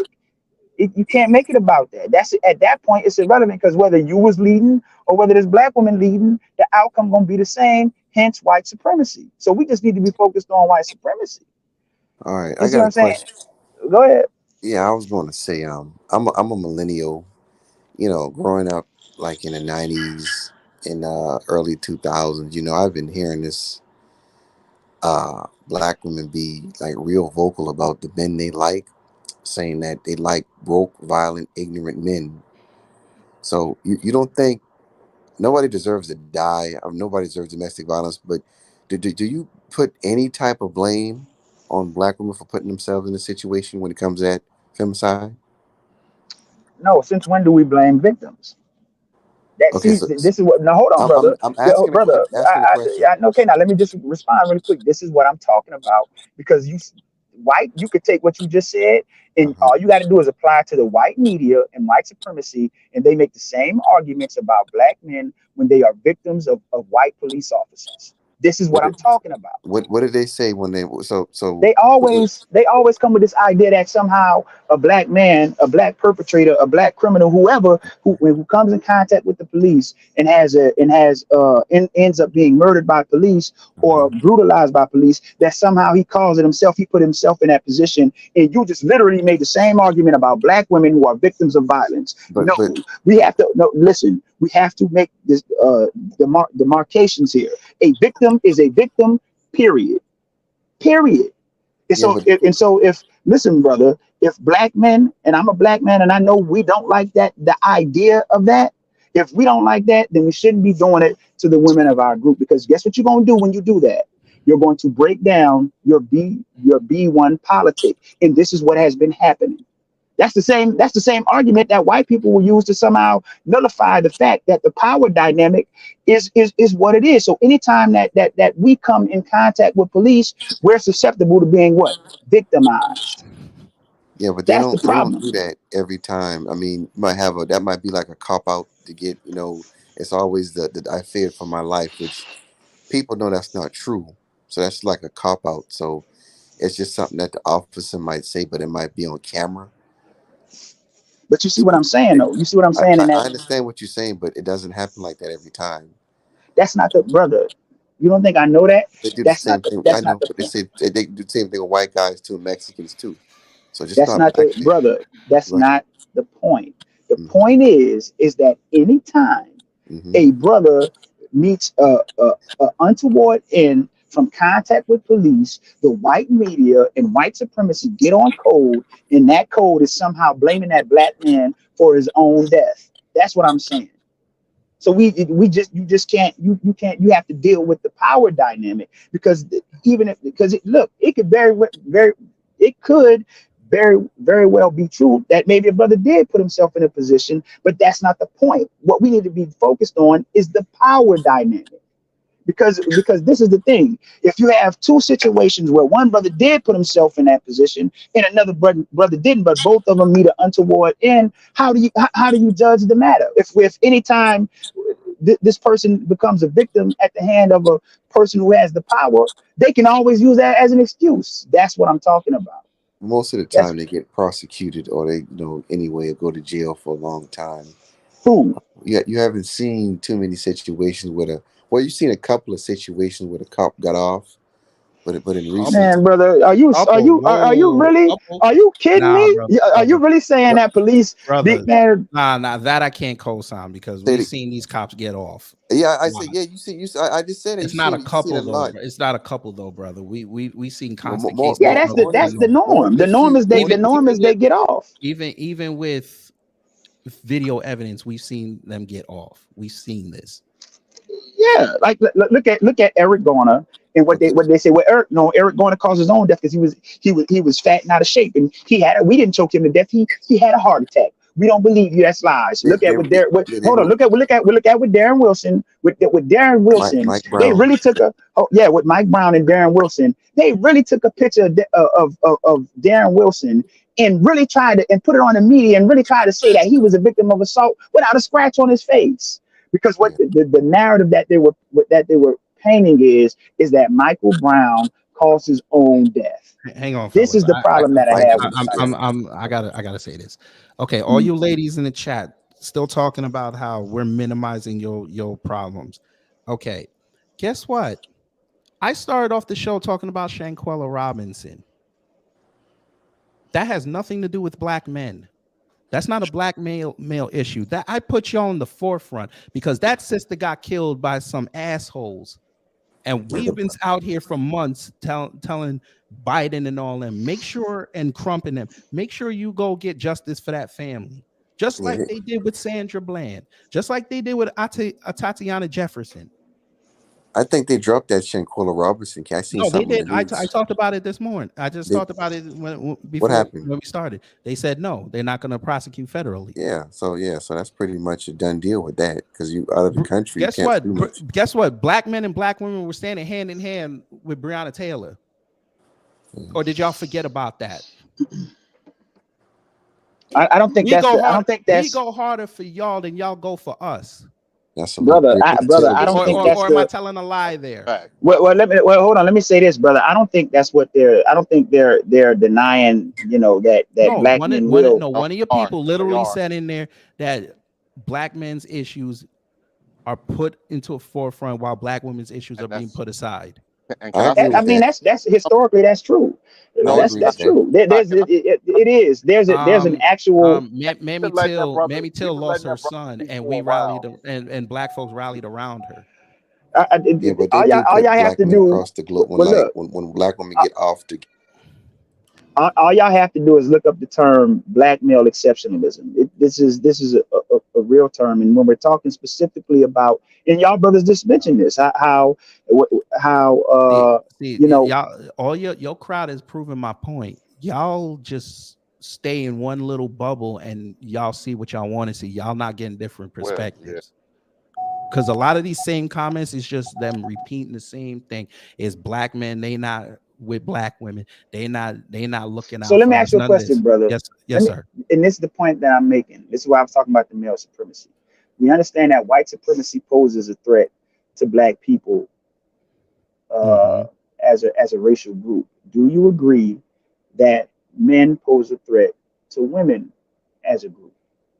Just take race, just separate race from it. Are men more threatening towards women? Yes or no? Can I answer that? Go Go ahead. ahead. It's a certain group of men that can pose a threat to women, but what about the majority of the men that protect women from those men that pose the threat? But you don't see, but you don't see how that's you're going to And end up with what you started that's with. This is that's no, that's this is the that's in point. any society. This is the point, brother. This is the point. I agree. I agree and understand what you're saying to a certain extent. This is the thing. Men have traditionally protected women from other men. So then you see how women are going to say who's the problem.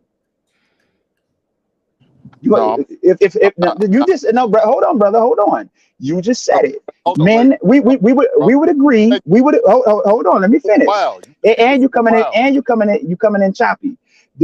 You just said it, and like I said, I agree with you to a certain extent. Traditionally, historically, men protect women from other men. So, with that being the calculus, with that being the mathematics, who are women are going to say is the most threatening to them? They're going to say it's men, brother. This just is what it is. You can't. You. This is what I'm talking about. You Okay, can't so negate that if power if dynamic. if You just can't. okay, so if Okay. men remove themselves from the situation completely, then it's no way to blame that particular group. Am I correct? Because we talk about first off that whole femicide thing has been debunked, and it's been Even if it's debunked But even if it's numerous times. been the point that I'm No, making no, brother, with no, no, no, if bro. you No, if no, you want wait, to wait. Let me this finish, bro. Because you've been yo, hang talking on, for a hang long on, well, hang I'm time. on, I'm, hang I'm on. supposed to Whoa, be talking whoa, because I didn't know this whoa, was going to be a whoa, panel whoa, because I could have just whoa, been on my whoa, show. He asked me to come on his platform, whoa, so whoa, I'm the guest whoa. here. Hang on, Go ahead. hang on, hang on. That's what we're not gonna do. I don't allow that over there. Somebody make their point, let them finish, you debunk it. Cause I want everybody to get their points out. Cause I don't want nobody come back and be like, y'all ain't let me talk. That's not what we're gonna do. But again, I got to give you credit, brother. You got a hell of a cast of characters over there.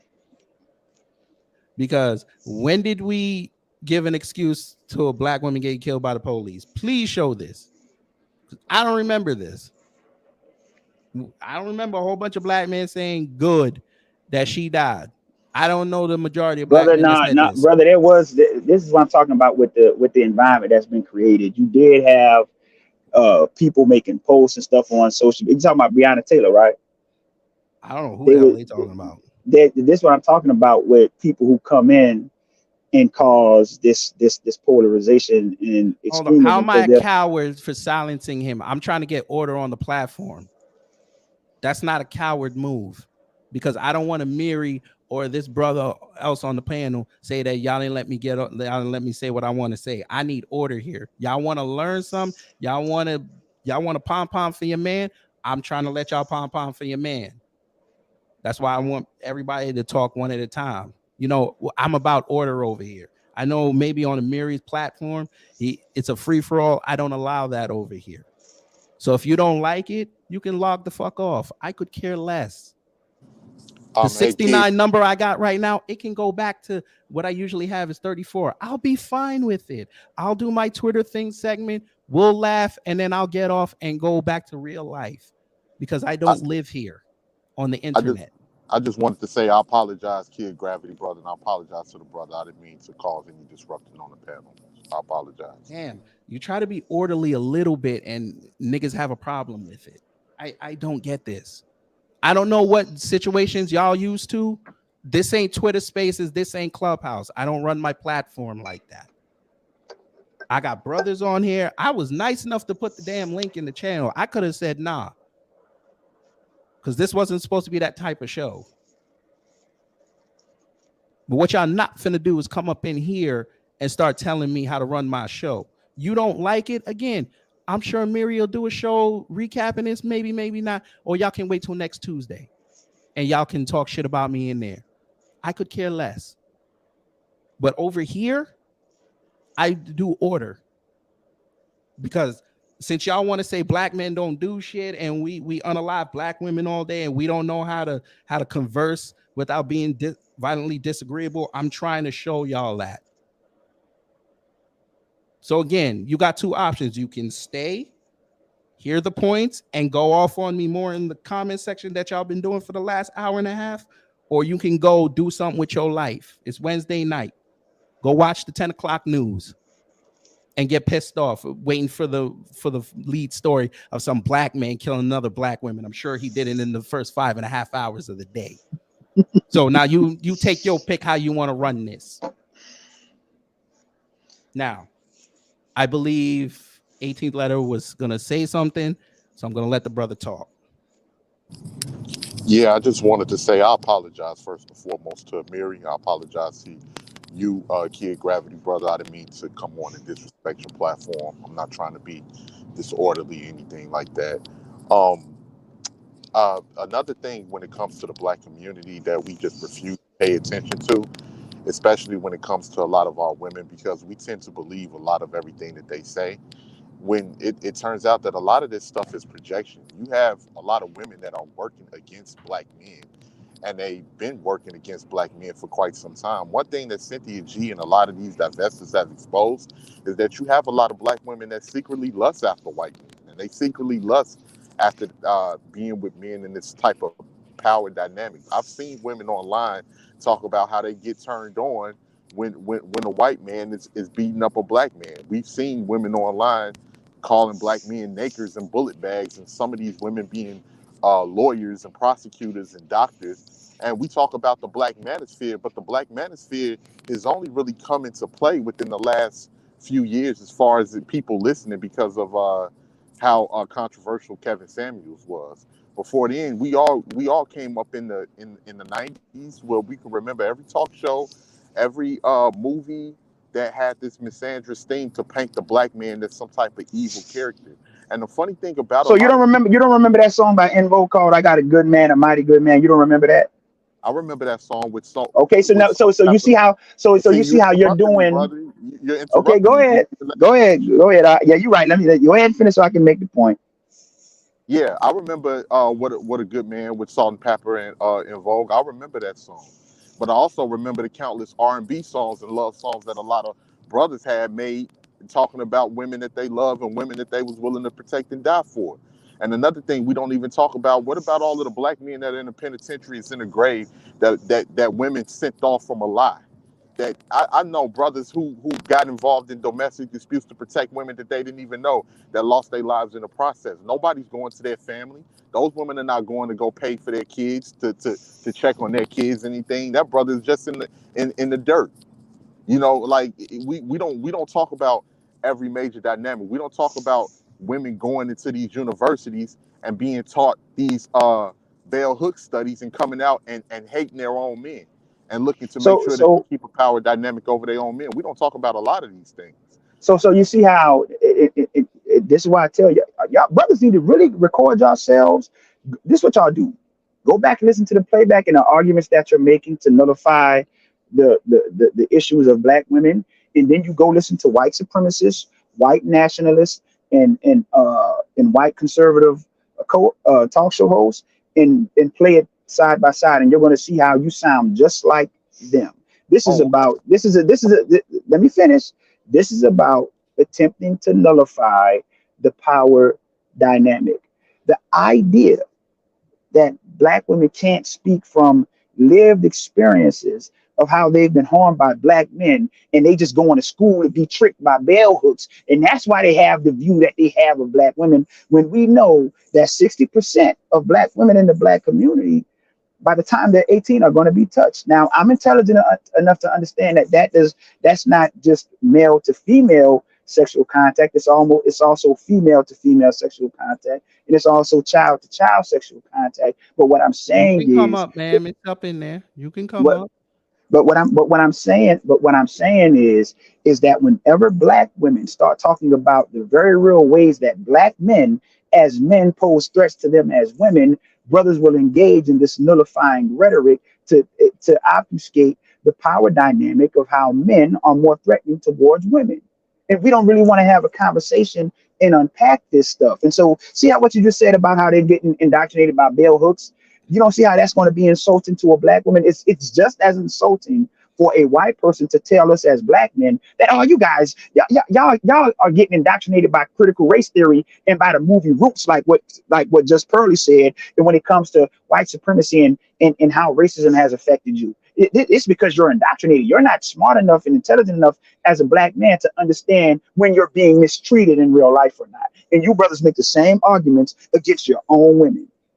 Can I You don't want respond to to have an him? honest Hang conversation. on. Reyes. Go ahead. Go ahead, Reyes. I like to respond to that. Listen, no one's trying to devalue the black woman's level of intelligence, at least not collectively. No one's saying that. But you have to know about social engineering. There was a guy called Edward Bernays. I think that was his name. He was the nephew of Sigmund Freud. We all know we are all susceptible to outside influence. It's just with black women, they have people like you and themselves filled with too much pride to admit when they've been infiltrated intellectually. They take it as a like you're disrespecting them. When no, I'm telling you human nature, because I'll tell you right now, the example you gave about how white people say you've been indoctrinated. I'll admit all that 90s pro-black rap and blackity black, that influenced me as a kid. And I had to admit that as I got older. So your example really is way off base. You can't make black women into like this perfect human being that exists in a vacuum, because none of us exist in a vacuum. We're all influenced by things around us. And that's not the point. What I'm saying is, that's not what he said. this is what I'm trying to get to. This is why I asked y'all. Hold on. We have a problem. I'm gonna tell y'all two problems that we have. We have a problem with violence in the black community, and we have a culture of disrespect. And this is the thing. The reason why I take black women at face value when it comes to the femicide numbers, even if you want to say that that numbers aren't accurate, I understand that the dynamics though are still very real, because we have a problem with intragroup violence and we have a problem with intragroup disrespect. And what I know is this: is that as a black man, the person who poses the greatest, most imminent threat to me as a black man is another black man. So this is why I'm not going to devalue what these women are saying. We don't want to be honest. And this is why we can't get anywhere. Because as black men, we just do not want to be honest. I know when I go out here in this world that if I have a greater chance of being harmed by another brother than I do of a white man, an Indian man, an Asian man, or a black woman. My enemy is me. But we don't want to be honest as black men. Why? I think we've been being honest about that for God knows. I was going to stop the violence marches in 1993. I think we've been quite honest. And most of the issues that I've ever had was with other black men. You know why? Because I grew up in a predominantly black neighborhood. Anytime that you're in close proximity to anybody, that particular group that you live around is going to be your direct threat. We know that to a certain extent. Like, we have to be honest that. Hold on 1 second, brother. We have a problem with violence within the black community because of anytime there's poverty is violence. When you study the history of the Europeans, what did the Europeans do when they started migrating in the 1920s and the 1930s? What was they involved in? They was involved in criminal activity. Why? Because they were shut out of the economic system. So they created an underworld of gangsters to be able to thrive. I understand that, brother. The same thing that happens with any other group. If you go down to Brazil, the favelas, you have Brazilians killing Brazilians out of poverty and out of trying to survive. That happens with every other group. I'm gonna let you speak, brother. I just wanted to say one thing. When you was talking about what I'm saying, mirroring white supremacy, I advise you to go look at some of these divestment channels and go look at some of these divestment adjacent and level up channels. If when a black woman is calling a black man an ape and calling a black man a naker and calling him a bullet bag, and they got avatars of black men hanging from nooses, sir, that's more reflecting of any type of white supremacist statement than any of the arguments that I previously made on this panel. Who created the divestors? This is what I keep trying to get brothers to understand. who created the divestors. I was around 10 years ago. Like I said, this divestment movement is something new, and the divestment movement grew as a direct response to the type of rhetoric that Tommy Sotomayor and Oh, others and the black No, no, manosphere put okay. out. It that's not. is, Okay, brother. wait, That's 10 not years true. 10 years ago, I didn't hear about no hold divestment on movement. one second, sir. Can I interject for a Go second? right Because I've been in and out of that sector for years. Hey I Ray, peaked. hey Yeah. Ray, I'm gonna let you interject, brother. I just wanted to say this. I have not heard Tommy Sotomayor say anything. And Tommy Sotomayor, and we got to remember that it was a black man that punched Tommy Sotomayor in the face in Yep. Harlem, defending the honor of And I black and I and women. I and I And and I people disagree ignore with that. And people brother. ignore Hold that. on, But brother. hold Hold on one on. Let me second, brother. I Hang just on, go wanted, ahead. hang I on, just hang wanted to on. make the statement. Go ahead. Go ahead. Tommy Sotomayor have not said anything as harsh as the divest. I've never heard Tommy Sotomayor, Whoa, which is whoa, brother! I can't do that. No. You're not gonna do that. You're not gonna do Yeah, that. we can't That defend that Tommy. man literally calls I'm for the not death of defending. black men. He literally said, "White men, if you see this black, you see a black man coming towards you, take him out." He Yep. literally said that on his See, brother. platform. See, they don't No, even want to come up here. They don't. They don't That even want that to come here that and be I honest. can't. Now, real I quick, I'm not used to I want to listen to talk about Tommy, when Tommy but got I punched in the can't do face it. because Hang on. okay, I can't let y'all get away with that. That I I'm not listened to that man defending. I'm since not 20. defending I've Tommy. listened to I'm that not man since defending Tommy. 2013, and I've heard him say some of the worst things than divestors can come up with. Well, I never heard him call for the deletion. He I never did. heard He that. I literally never did, heard that. he especially with did. He the did. I remember that. he And really did it. he was talking about black kids because he was going around promoting this idea of a knockout game, and that's when he was said that you see a black kid Man coming literally towards you, sat there should and take said, him out. that man Okay, literally said, "Where's he Darren said that. Wilson when you need him?" Okay, he said that about black He people, said right? that. Am I He, correct? He he said was that talking. about black Matter of people. fact, he was talking about black He kids because talked he was. about everybody, brother. He even made jokes about Sandra Bland. No, no. Okay, okay. See, I'm not familiar with that Yeah, because the brother I went didn't in. watch He all these all police of his. shootings. This man had jokes for him. But can I Okay. interject? Go ahead, Ray. A lot of this stuff that Amiri said he stumbled across, he stumbled across it midstream. It didn't start with Tommy Sotomayor. A lot of this stuff started with people like Crystal and Carrison, Tanya TKO. Who else? It was this other girl called Brooklyn. I forgot her name, but Brooklyn really, Blue. Brooklyn Blue. Brooklyn Blue. yes. But Crystal and Carrison was really the one who actually gave Tommy a lane because she started out with mocking black men by putting on mustaches and do-rags, and that's how they were like dog whistles to other black women like her. The black men hating black woman. So she was real. It was real benign, but it was still very clear that she hated us. Until one day she had an interview with this guy called the Veganator. Oh yeah, he turned on her. He turned on her and set her straight, and then ever since then, she's been laying in the cut. She slowly went back to the middle, and now she's been going, saying she's not going to do. Yeah, whatever she's doing now. Right. I don't even know, but you know the history, right? Kid Gravity. He also made. No, we watch it. Listen, But y'all see what but even in that, y'all still see what I'm saying. I see what you're saying. No, I hate Tommy Sotomayor. But listen to what I'm saying though, brother. Like even if Tommy didn't start it, what I'm saying is that by engaging and jumping in the fray, what I'm saying is this is what it creates. This is what it ramps up. And so this is what I tell brothers all the time. If you want to change this stuff and you want a better community, at a certain point, you're going to have to be the one to disengage and actually start being. But I think it just is what it brother, is. Wait, hold on. I think I didn't hear that brother, last hang part. on. But brother, I think that's where y'all were missing the point at, because a lot of us brothers, we did listen to him, but then when he started ramping the stuff up, we were like, back away a little bit. That's why we came over to the new black media sector. Can I say this too? Can I say this too? And I think a lot of us are thinking changed. We were like, listen, you know what, Tommy? You know what? Sometimes he says the right things, depending on the subject, but most times, it's just for entertainment. Yeah, we can't take him serious. And then you listen to people like Jason Black, or you listen to Phil, or you listen to Lisa Cabrera and people like that, and you get a pro-black message. Cool. Right. And then a lot of his audience that's in new black media now used to be over there. They're not there no more, and we clown him. Yeah, but now check this out, and this is what gives me my perspective on things. As a man who's a husband and a father, to a household of 8 individuals, 9 or 10 if you include my pets. And this is one of the things I You always one of talk them about. white There's people a that say your pets are your kids. nah, but they all part of the family. But this is what I'm You got fur saying. babies, brother. Yeah, I got fur babies. You know what I'm saying? I Lord have breed them, and mercy.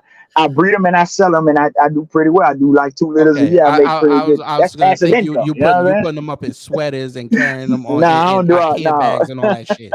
I'm No, like, no, I got listen, I got big dogs. You know, I got I say band less. dog masters and stuff like that. But the point that I'm making is there's not a tighter tightrope that you have to walk as a man as correcting your wife in the presence of your children in a way where you convey strength, yet you convey compassion, and you convey servant leadership.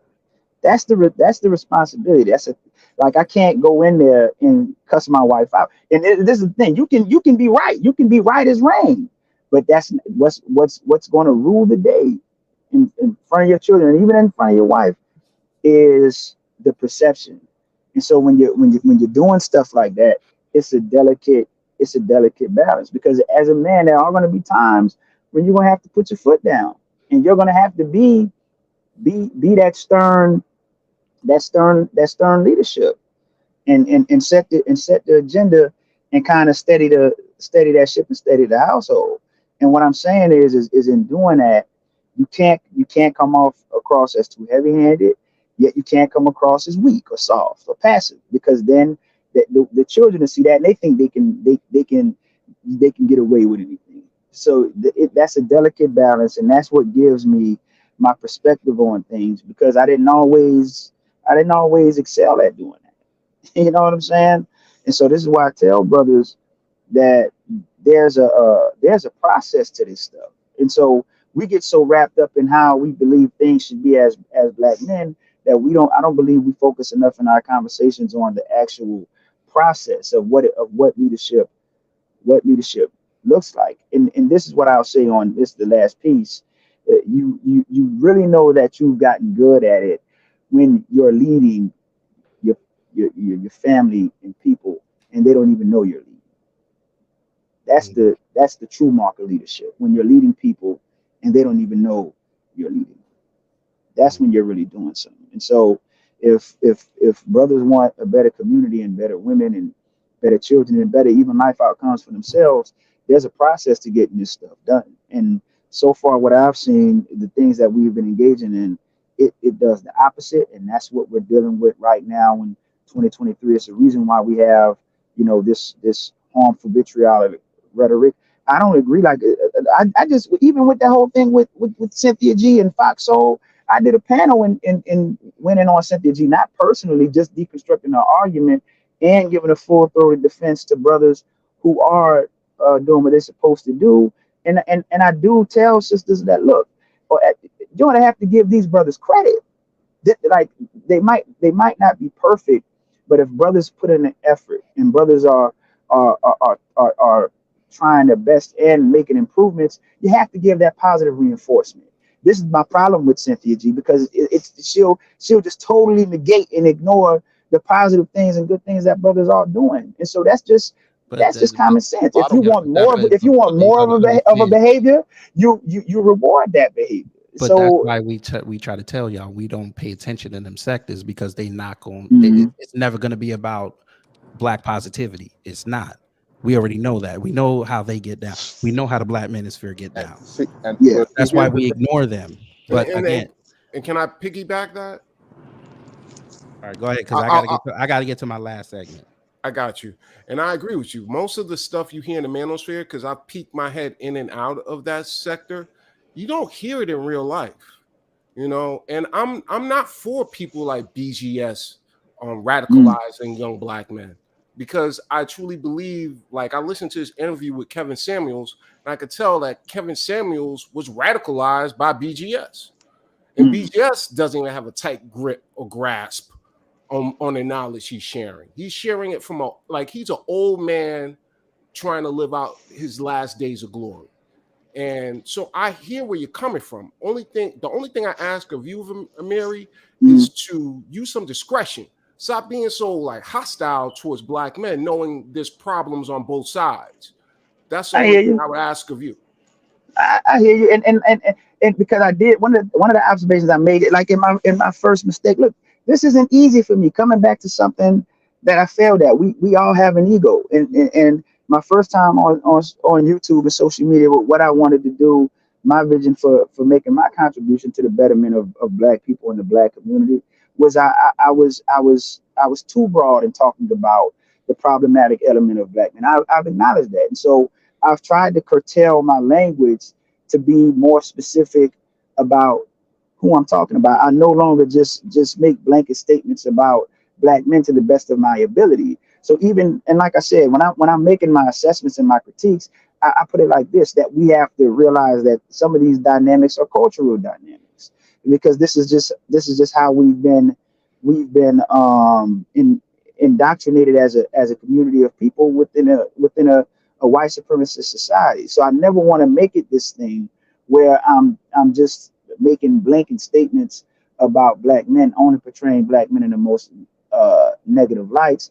And it's me wanting to give a full-throated defense for black women, because our young sisters are hearing this and have been growing up hearing this stuff. And look, no society can rise higher than the moral position of their women. And I don't know why we think by tearing and degrading black women that somehow is going to put them in a higher moral position. No, what you're doing is you're demoralizing the women of your group. And if you demoralize the women of your group, what type of children you think you're going to have?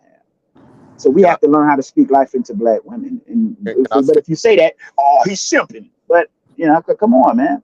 I just want to say, because I understand Mm. that Kid Gravity when it gets to his last segment. Yeah, cause I got to get going too. But yeah, go ahead. I'm listening. I just wanted to say, man, look, I'm about to be 35 years old within the next month, Mm. and from what I've seen all through the 90s and the 2000s, a lot of black men are tired. A lot of black men are leaving their households, but they just deciding to leave the community, and whoever they find a mate with, they find a mate with. Black men are getting sick of being bashed and picked apart by white society. We're sick of getting bashed and picked apart by women, and a lot of black men who are raised in this situation have been raised and programmed to attack other black men, as far as like this whole bashing thing. And you got a lot of these brothers that's coming up, this stuff is not even their fault. You got brothers that's born in 92, 93 years old. I mean, not 93 in the year 1993, and they're coming into a Mm. situation like this. A lot of brothers is not sticking around for this. A lot of brothers is not going to keep living in this misandrous community. Yeah, but brother, that's the problem. I mean, no, it's That's not the a problem. problem. I don't. The only That's a major problem. This is what we're trying to correct over here. reason, We so can't have brothers and sisters leaving anymore. We can't have that. We're And, not and, in a if position. you if you We're not in a financial, political, or social positions to do that but anymore. see, that's what's going to be the outcome if people are not honest in the conversations. This is going to be the outcome. And see, YouTube is not even a place to have these conversations no No, more, but this because is what I'm saying. This is the metaverse, because I go outside and I see black couples all the time. I sit with black couples no, don't. and The only thing I'm saying is that with the monetization of YouTube within the last 10 years, it's no longer a space to even have honest conversation, because people's main motive on here now is super chats and cash apps. It's right. no like right. That so exactly. So that's why we say y'all can have them talking points. Cool, have fun. Stay in your lane over there. but for this younger generation of brothers coming up, they're not hearing none of this. They're not hearing it. And it's like I beg to differ, but I mean, John, and not only and that, but here's the thing though, like, and look, I have, talking about I hate black men. I have three sons, and if they would say, well, he hate black women, I have three daughters, and the way I've always viewed this stuff is like I didn't have my children to bring them up but in an environment and consign them to a group of men and women who don't value black men and black women. hold And on. so Hey, when hold on I've one second. spoken, Hold okay, on. go ahead. Okay, step into life. Okay, so because you earlier you asked to talk. So what I'm gonna do, Ray and 18 letter, I'm gonna let y'all go. okay. Step into the light. I bet come up here. Look at it. Look at the comment Lakenda just made. Kid Gravity. She said, "Threatening with abandonment doesn't work. That's how we got." Exact. This is what I keep saying. Brothers don't realize how their prescriptions to fix this stuff is what created this stuff. Abandonment is the original sin of all social decline, and what brothers don't want to be honest about is that too many men, for whatever reason, abdicated their responsibilities and their duties not only to the black family, not only to black women and black children, but also to the black community. And this whole thing that's been going on with just pasty things is a great example of that. And so, brothers just don't want to be Organic honest Black, on. he's not the host. I am. He's just streaming it to his channel, and I didn't interrupt him. The link is right, ma'am. The link is right under your comment. How did everybody else see the link except you? Come on. Link is right under your comment, and it's pinned on the top. And like I said, I'll be honest, brother. I feel sorry for sisters. I mean, I think what you're attempting to do is noble. I salute anybody who wants black empowerment and a better community and better relations between black men and black women. But with the sentiment that the gentleman was just echoing is a growing sentiment, like where brothers really think that they can somehow leave, and I'm like, this stuff follows you, because this is the thing. As a man, they look at you as the progenitor of the race. That's how this goes. They look at you as the progenitor of your race as the man. So I don't know why brothers think they can run. You can't run from their own shadow.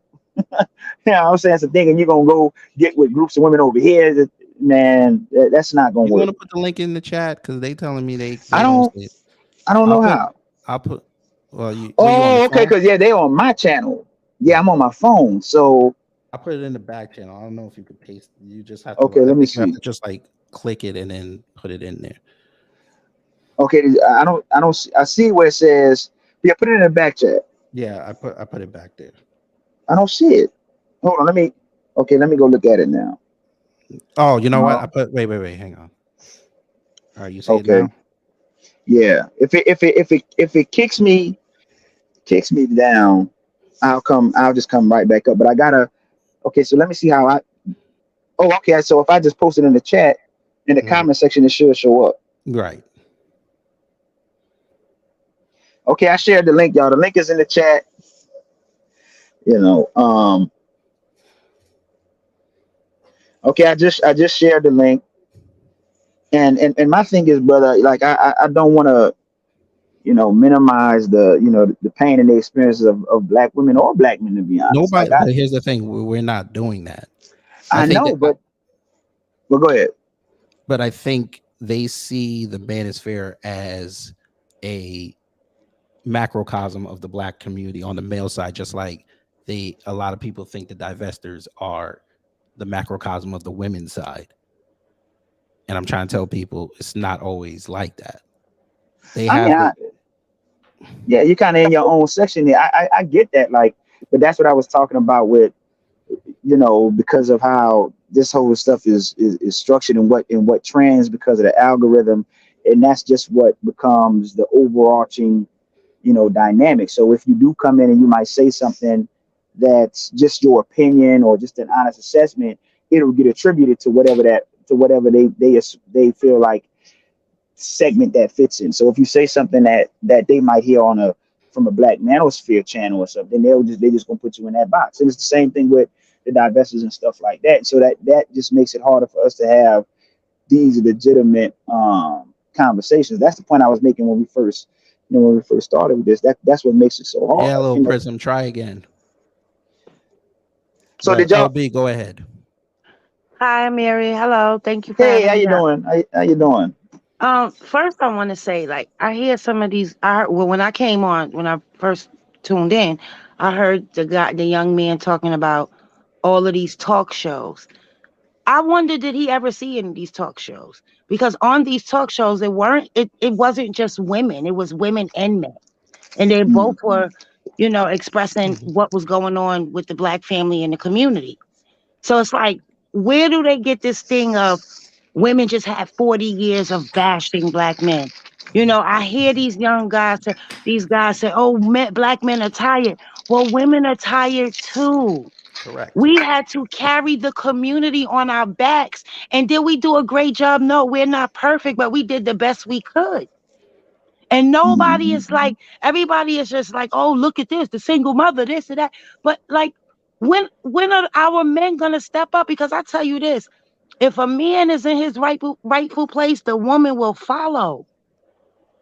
So you don't think men are stepping up, or you just Well, going off what I'm social media starting to said? see in the last 20 years, last 25 years, I'm Hello. seeing more young men. Can you hear me? Hello? Yeah, I can hear. I can hear you. Like, go ahead. Oh, I'm seeing more young men What step up happened? and be fathers, right? They're better fathers There than you the prior generation. I can say Right. that. go. You know, I'm seeing young men step up, but what I'm seeing is these old men, older men, like trying to poison the minds of these young men. And Yeah. it's starting to trickle down into like before it was like some online thing, Right, but and now now you're seeing it on Main Street. I'm starting to see it trickle down, but for the most part, like, cause my son is 30 years old, and he Hmm. does not speak like this. He does not look at women like this. And when he hears some of this stuff, you know, some things he say, okay, well that's true. He said, but for the most part, like a lot of these guys are just But trying to. It's like causing a divide, a I don't more mean of to a cut you off, divide. man. But Amiri, didn't I tell you that earlier? Like when I made it about me, I don't Mm, talk like them fools talk on the street. I never right. did, because Yeah. like the sister just said, you talk like that on the street, you're gonna get your ass kicked. Hmm. Yeah. You So know, you're right, sister. Hey, these talking points are starting to go into the mainstream, but this is why a sector like the new black media is here, because we're not out here preaching that kind of stuff. We're trying to fight this white supremacy system the way we know how. We're going to use their information against them. We're going to try to give y'all enough tools that not only you're going to learn, but you're going to pass it down to your kids so they can learn and have longer to learn it so they can figure out the solution. Because again, we may not have the solution to end it right now. It may be a few generations down the line, but the problem with our community is ignorance is holding us back because everybody's so stuck in their ways. And that's why I criticize the black manosphere. Those are ignorant old men and middle age and young men who think that they got effed over by women. Okay, you got effed over by a woman. Get over it. There's more women than men on the planet. Get over it. all right. And So that's what we're trying to preach over here. Like I and I understood what Amiri was saying. I don't agree with everything, but I understand what he was saying, and I Hmm. Now, understand it's what so you're weird saying. because Amiri used to be hard on women, and nobody asked Amiri when he was going hard on women. Oh, just fall back off the women. Right. Yeah. Nobody asked I him. used to be that way too, and then I had to say, you know what? You Negroes, you got to come outside and you got to stand in the light too, because it's on us as well. Because if you want these women, you want them to be like these freaks out here, and you want them to be mommy, but you want them in the bedroom. You gonna have to do something. You gonna have to show Right. them what it is. And my Yeah. crowd will tell you. I've told them that if they don't want to listen, cool. You can go to the manosphere. But y'all's king over there, that's transition. He even told y'all that, but you Negroes want to miss that message because when he was going in on women, y'all loved it. But when he was going in on men, y'all didn't say, you know what, the brother was right. So Right. Hmm. what I'm saying is, this new generation, we're trying to correct what happened. Well, thank you. I So appreciate that. it's tough. I understand that you're seeing like the manosphere talking points everywhere, the so-called red pill talking points, and you see all these young brothers out here be like, yeah, you know what? I don't want no black woman. I'm gonna go get this non-black chick, and it hurts y'all, and I get it. And that's on us men. We gotta go correct that, because not only we gonna have to go get our sons, but we gonna have to go correct our daughters too. Because again, I agree. the first boyfriend for a woman is her father. So we got to Yep. be back in the home, and we also got to make sure that they see mom and dad working hand in hand. I agree. I Right, agree. right. That's all I've been We trying to. need a village. You know, I Yeah, come from a yeah. generation that We way past the village, man. We need a city right now. Well, that's true too. You know, I come from that generation, that the last of the village, and like the real conversation nobody wants to have is that crack era. Nobody Mm. wants to touch that Hey, because Prism. guess what? I'm sorry, That man. era Prism. holds mirrors up. Prism. Since you got all that talk, come up here and tell me. All right, because Okay, I'm gonna drop I down. got a wife and daughter that I'm providing for right now, so I'm doing what I'm supposed to do. I ain't out here for you, ma'am. But you can come up and tell me what I'm not doing for the community, please. I would love to know because just like you know my life, I don't know your life, so maybe you know something I'm not doing. We gotta. It's like when are we just gonna just say, you know what? Shout Because out to it that Prism. That Prism, that's the home girl. Tell her to come up yeah, here. she She is. obviously telling me what I don't do. Please tell me. Maybe I'll learn something Yeah, tonight. I don't mind learning. Please come up. Yeah, we don't. Nobody wants to touch that crack era. That was the yeah, that's most true. pivotal point in our demise. That was the And that's nail that's in the what coffin. and like that's the only thing I'd be saying when brothers they'll skip over all that and just want to jump right to welfare just so they can blame it on black women. That's Yeah, all I've no, that's ever not been no. You saying. no, we no. Another thing that's what we do over here. We go through every era. Yeah. I don't see too many people I don't see too many people discuss the crack era because right before 10 years before the crack era, it was the end of the shotgun weddings, which means the Mhm. marriages started to decline then. Hmm. Well, ma'am, over in New Black Media, we talk about the crack era all the time. We talk about Okay. Biden's policies. We talk about Reagan's policies.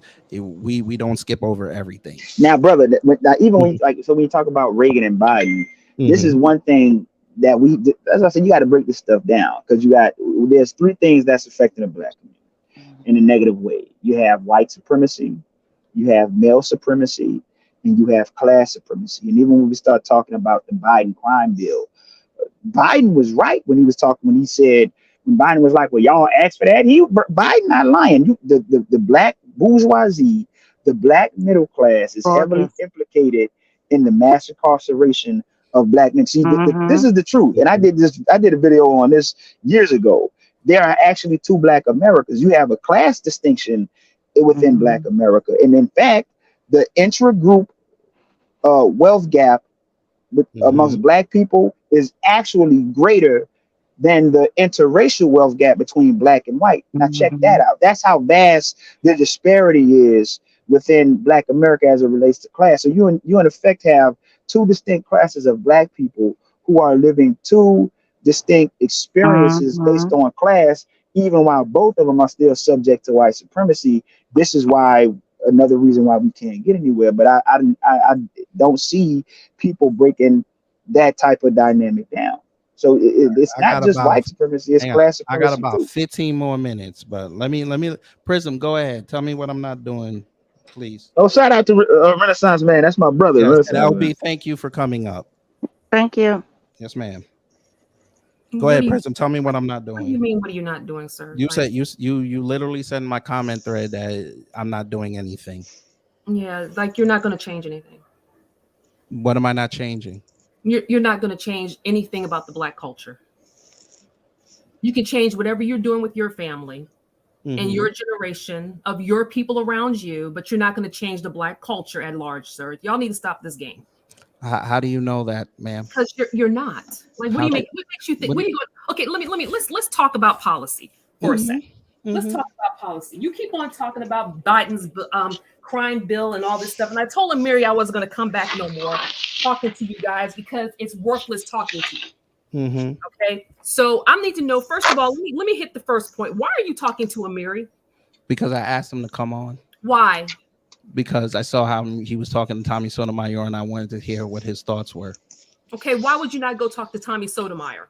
Because Tommy Sotomayor, I'm not finna pay him to go talk to him, and I actually did try to talk to him, and he wouldn't bring me up. Okay. Why would you not go and talk to other manosphere men? Why not go talk to BGS? Why not talk to I've talked to BGS before, and I don't uh-huh. agree with what he said, so I said let me fall back Okay, fall back. Why? because I don't agree with what they're saying about y'all, Okay, which is you why might I not left. agree. Okay, Which is sir, why I you're left the starting Black some. Manosphere. Okay, I hear you, but why would Hmm. you come to Amiri because Amiri's telling the truth about what's going on in the Black community. Well, with Black people, because I don't really believe in a community. I believe in a culture. Because we don't live around each other. We don't have the same values. We don't even have the same politics. We don't, and all y'all talk about is divestors, swirlers, and we don't want the women leaving. We don't want this. Why? Man, what? Okay, first off, how do you know that's what we talk about? Well, because I keep on hearing you guys talk about. It seems like who's in this you guys? I don't mean to cut you off, but what guys are you talking about? Bruh, the conversation that I came in on is this. You guys keep on acting like Black women belong to you, that we owe you some kind of loyalty, that we need to stand with you, that we need to walk with you to give you some applause for something that you should be doing anyway in your own family. Ma'am, I have to correct you on that. When did I say that? Okay, I heard the conversation when Amiri said that Black women we need to get some credit for some of the stuff that we're doing out here. Why? And I agreed with him. Why do you need credit? I agreed with him that y'all have been doing a lot for the community and we need to support y'all. I actually agreed with him on that. Okay. Prism, that's positive. That's positive reinforcement. You positive. I heard is when you said that women need to give feedback to the men. I never said that, ma'am. You must think I'm one of the other guys that were on the panel. I didn't say anything. Okay, well, sir, if you weren't the one that said it, you were up here agreeing with some of the stuff. I didn't say it, ma'am. Again, I didn't say a word when those brothers were talking. Even when them brothers said something I didn't agree with, I jumped in and I said, I don't agree with that. Actually, Amiri was correct there.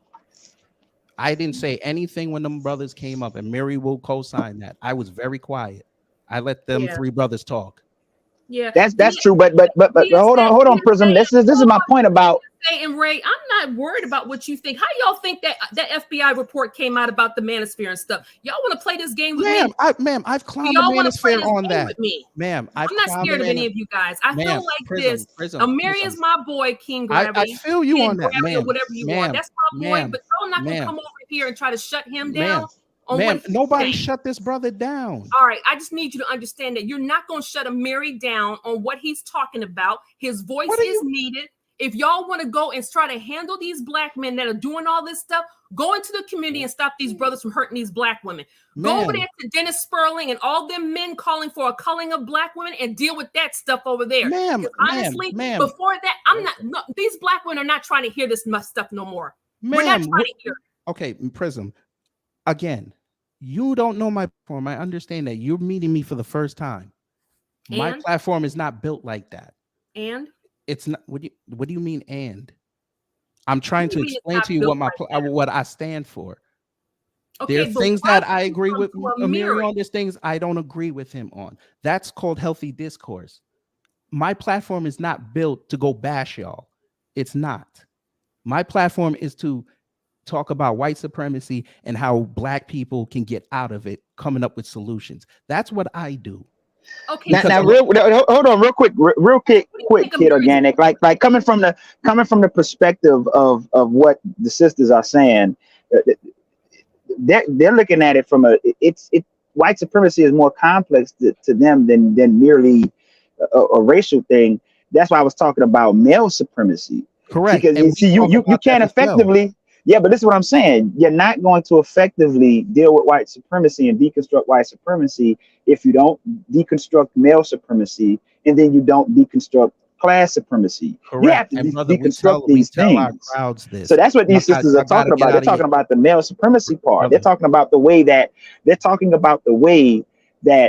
male supremacy coming from the men that they're in proximity and in connection and contact with, which is Black men, how it harms and affects them as women. And what brothers can't do is sit here and act like male supremacy is something that's prevalent in every other group, but somehow it's not prevalent in ours simply because of racism and white supremacy. When we know that isn't true. Brother Amiri, but that's what I'm saying. Our sector, we don't pull that, because if we were saying what you were saying, what you just articulated, then we wouldn't do no stories on men.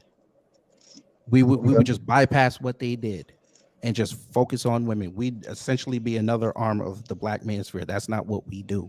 We highlight everything because we need everybody to see everything so they understand what to look for out here. Right. Okay. And I mean, all I'm saying, Miss Prism, and I appreciate your passion, we're way different than that's them. the homegirl Prism. I don't know this woman. This woman came in and she read me for filth. I feel on that. But what I'm trying to say is, new black media, the sector that I belong to, we don't over here mess with my friends. No, no, ma'am, no. Amiri and I were just talking. Okay, now, Yeah, it was the two brothers that came up. Right, they had a disagreement with them. I was there. very Don't quiet. talk to me, I an let attorney. them get off because I'm not gonna go jump in and try to save people. I'm not doing that. I Well, let you're not them gonna save get me anyway, their 'cause I'm points off done. on him, and Mary said what he said. Well, my point is this: when new black media, we talk about everything. Okay. We want our people to have the tools because, like LB said before, and a lot of the people in his crowd said, and you have said, we don't have the tools to fight and try to change what's going on, and that's why we have a lot of anger out here. And the best weapon is what we do is to say, listen, here's the story, here's a solution. Do what what you want. If you want to change, we'll be here for you. If not, cool. Go to the passport bro side and go lose your legacy. Fine, that's cool. Go to the Black Manosphere and lose the respect of black women. That's fine. But just don't come back over here and try to lecture us who are trying to move forward in life about the ills of the black community, because we see it every day. And honest and truth and keeping it truthful, you guys are a bunch of bitches. I'm just gonna say it. Y'all are a bunch of bitches over there because y'all don't want to handle what you have to do in the realm of accountability. Y'all just want to go blame women all day. That's not how our young males are. That's not how our young males are supposed to move. Now, kid organic, can I interject really quick? And I appreciate you, and I just want to say to people saying this stuff about Prism. Prism is passionate about what she believes in. She's an ardent supporter of black women and the issues, and she's a protector of black women and the issues. And she doesn't particularly like the way many individuals are coming on social media and saying the things they're saying about black women. You call me Kid Organic, bro. And that's my fault, Kid Gravity. My bad. Don't do that. Hey, Amiri. Amiri, and let me tell you why I don't like them. Let me tell you. This is why I say I'm not gonna come back around these things again. Because the first guy up there, it's always about sex. He talking about Prism need a hug and some penis, right? Who said that? But Ray, yes. Ray, let me tell you something, baby. If I want it, I can get it coming out of my ears, but it would never be with no black man. Have a good night. Now, you can say I'm divested. You can say I'm a Listen, you do, ma'am. The men like you. It's the men like that guy right there, and the rest of them bums that are in that chat that's on your channel that proves why I am right about you guys up here always talking about Cynthia G. She got an open panel all the time. Go roll up on her. You guys always want to talk about black women that you cannot control. And the problem is that you guys don't want to hear the truth. And what is the truth? Black women don't trust you anymore. And it don't matter how you come. The reality is black women don't trust you. You guys sat here for 10 years, and I don't care if you're in your 30s because I'm in my early 40s. And you know what people are sick and tired of? For 10 years, you guys let these guys build up subscriber after subscriber talking about black women. Instead of using your power that you think you have to control black women, you could have took your tails over there and started some sort of petition like black women do all the time to try to stop the breaking of our image, of our humanity. You did nothing. But now you want to come onto somebody's page like Amiri, who does a lot to keep black women lifted up, and you want to talk about us. And then you got slum men in your chat talking about some woman needs a penis, as if a penis is going to do anything to a woman. I'm going to tell you one thing. A penis can do a whole lot of things, but what it can't do is change behavior. And that I know. And Ray, you wouldn't be able to give it to me. I'd probably give it to you and break your back. Bye, boy. Have a nice night. Amiri, you know I got you. Love you. All right. Love you too. Appreciate that. That's the homegirl. That's the homegirl. See how much of an asset black women are when they know you ride for them. But they think over there following the prescription of them old washed up geezers over there who low key cupcaking in pink pill chat is gonna get them what they want. But that's why I Why y'all said. know? Hold on. But that. Why y'all But think I be laughing at these dudes? Because I know that these older dudes in the manosphere, they running game on them. That shit go. That's not gonna get you what you want. yeah, but that's why. But that's why we've been. This is why we've been clowning them for the last 2 weeks, Mhm. because again, regardless of the relationship stuff, that's not what it's about. It's about the fact that y'all let white supremacy infiltrate your space, and now she's the face of it, and you guys have no credibility. I You let mean, her. I'm That's why we yeah, brother. that's why we I got mean, at them. yeah, I know, like I understand that, but Renaissance Man is now. I know he has something to say. That's my brother, Renaissance Man. I do have male supporters, other black men that Hey, I support. know you got male Yeah, supporters. I'm just saying the okay. women ride hard for you, and shout out to But them. the thing is that is the legacy of our women that I don't, for whatever reason, in today's time, that so many black men find off-putting. And I think the reason why is because when you do an honest assessment, what you find is that black women are actually more about it than black men.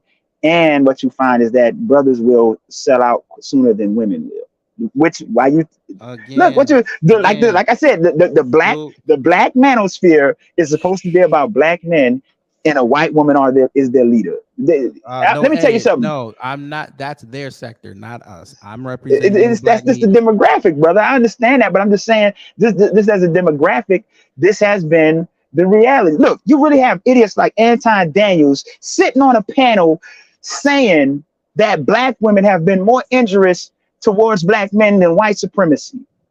And people will take a clown and a buffoon like that serious. You think he don't know what he's saying is some bullshit? The only reason why this clown is saying this off-brand Rick Ross is saying that is because he's trying to really be Rick Ross and get some money. But they'll get on here and say it, and it'll go viral, and people will share it, and people will listen to it, and people will consume that nonsense. And so, like I said, at the end of the day, when we look at what's going to happen with this gender war, what you're going to find is that the only thing that the black manosphere has accomplished, it has been alienating the one group, the one demographic who has actually held him down. And but it's the same perseverance and staunch advocacy, like you just saw Prism do on behalf of the Amiri Brown show, that now that they find off-putting because it makes them feel inadequate by comparison. The problem isn't that we have strong black women. The problem is we have too many weak black men. That's why they say I hate black men, because I call them out, because I understand we are inundated with weak black men. They're weak. Well, older dudes. I'm not. Older. I didn't say all, brother. I'm just making it. I No. didn't say I'm all. just saying. Okay. It's most Yeah. coming Yeah. from the older sector, but Right. Renaissance man, go ahead real quick, and I gotta go. Hey, what's up, Amir? What's up, Kid Gravity? What's up, Renaissance man? Hello. Yeah. No, I didn't have too much to say. I was just I know Prism's very passionate. Obviously, Yeah. there's been obviously damage to 'cause we talked about it. Guys jumping online for a quick dollar. Mhm. Basically damage other people's reputation, make money, and you can tell even that you can even if you use their own logic against them, you can tell that it's wrong because you'll hear guys say, basically they'll tell you the space started because they didn't have a voice, and they'll go back and talk about Oprah and all these things and the color purple and how that, Here's how I debunk it, brother. You guys had the black barbershop. well, they're Mhm. talking about like an outspoken voice, but I don't even take that too seriously just No, because, I hear you, but you had the black barbershop for years, decades. That's yeah, where but black men go. no, they're talking about a voice in like They that wanted a people male can Oprah. hear. That's what you're saying. Yeah, they wanted a voice, they wanted a quote unquote representation that people outside. This is not barbershop talk, but like actually something that's in the mainstream media. But my pushback to that is always, hey, black men have had that to an extent when you look at like things like hip hop music, and the negative image that it is. Truth be told, is done. I'd argue that whatever you said these women did with these movies, that's been a lot worse. But despite all that, my whole stance on the space is just, if you sit back and let these people talk, they're kind of imploding. I mean, really from the time 2010, I guess, when most people say it kind of came into existence, and if you just look at the past year or so, and people, content creators dying off at a young age, their skeletons being brought to light, what they truly were and what they truly represented, you kind of just see it as a bunch of craziness to begin with. It's a bunch of people who are trying to make money. And a lot of these people talk behind the scenes. I don't even know if they believe half the stuff they're saying. And they're basically exploiting other men and their problems, instead of really coming to a productive solution that would actually help the Black community move forward. Exactly. That's and as I said, at the end of the day, the joke is going to be on them. And somehow I've been saying that they're going to be irrelevant in 5 years, and from the looks of it, look like it's going to be even sooner than that. You know what I'm saying? But when you just understand that it's kind of productive, you just kind of know what's going to happen. And see, like I said, Kevin Samuels was it for them. You know what I'm saying? That they've peaked already. I was watching that playback. I think you did it yesterday, or maybe it was earlier today, where you're going over, the David Carroll situation, the Daniel situation, and one brother came up and he was like, dang, he's like, I thought Anton was legit. I thought we finally had one, and he's like, nah, like he's, he looks like he's fraudulent in the way he's moving. So it's just, any sort of person who looks legitimate in this space is just, it's just a byproduct of the internet.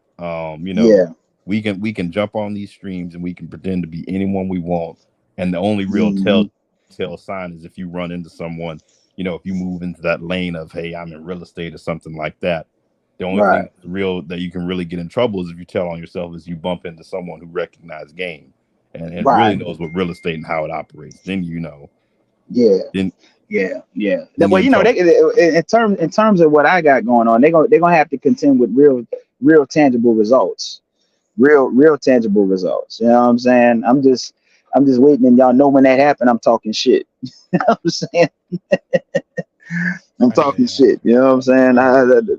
It's just gonna be what it is. Go ahead. Yeah, right, y'all. I gotta run. So okay. So I appreciate y'all coming up. All right. Yeah. So Amiri, just say your last words, and then I'm gonna get up out of here. Yeah. Well.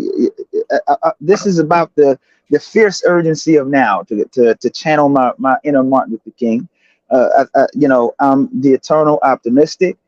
My experiences in family and in life and even in businesses, that there's more than one way to skin a cat, and that no matter how bleak it looks, it's darkest just before the dawn. And that dawn, that light over the horizon that everybody is looking for, that everybody is seeing coming up, is the Amiri Brown Show. We are here. We have something to say, and we traverse these heterodoxies that permeate the Black social discourse very well. So get ready for work. Okay. I appreciate you espousing your views on here. I appreciate that. Right. Yeah. So so you say you got to run because my co-host he wanted to come up and say something. Yeah, I gotta go because I gotta go to plantation in the morning. Hey, I'm at the plantation right now. You know hey man, if you better not be getting in trouble. Oh no, it's kind of like I'm my own boss. I gotta do what I want. You know what I'm saying? Yeah, I hear you. Yeah. Right, but okay. I appreciate the discussion. I appreciate your crowd. It was lively. That's kind of what you want. You know what I'm saying? So it is what it is. I appreciate it as well. Yeah. Okay. All right. Well, you be good, brother. In Godspeed. All right. You too. All right. Yeah. All right. That was fun. Sometimes it's fun. All right. I appreciate Amiri coming over, his crowd coming over. Y'all are a lively bunch. Shout out to y'all. Yeah. There you go. There you go. All right, y'all. I'm gonna get up out of here. Y'all take care, stay safe out there, and you know what to do when the agitators of peace come to mess up your existence.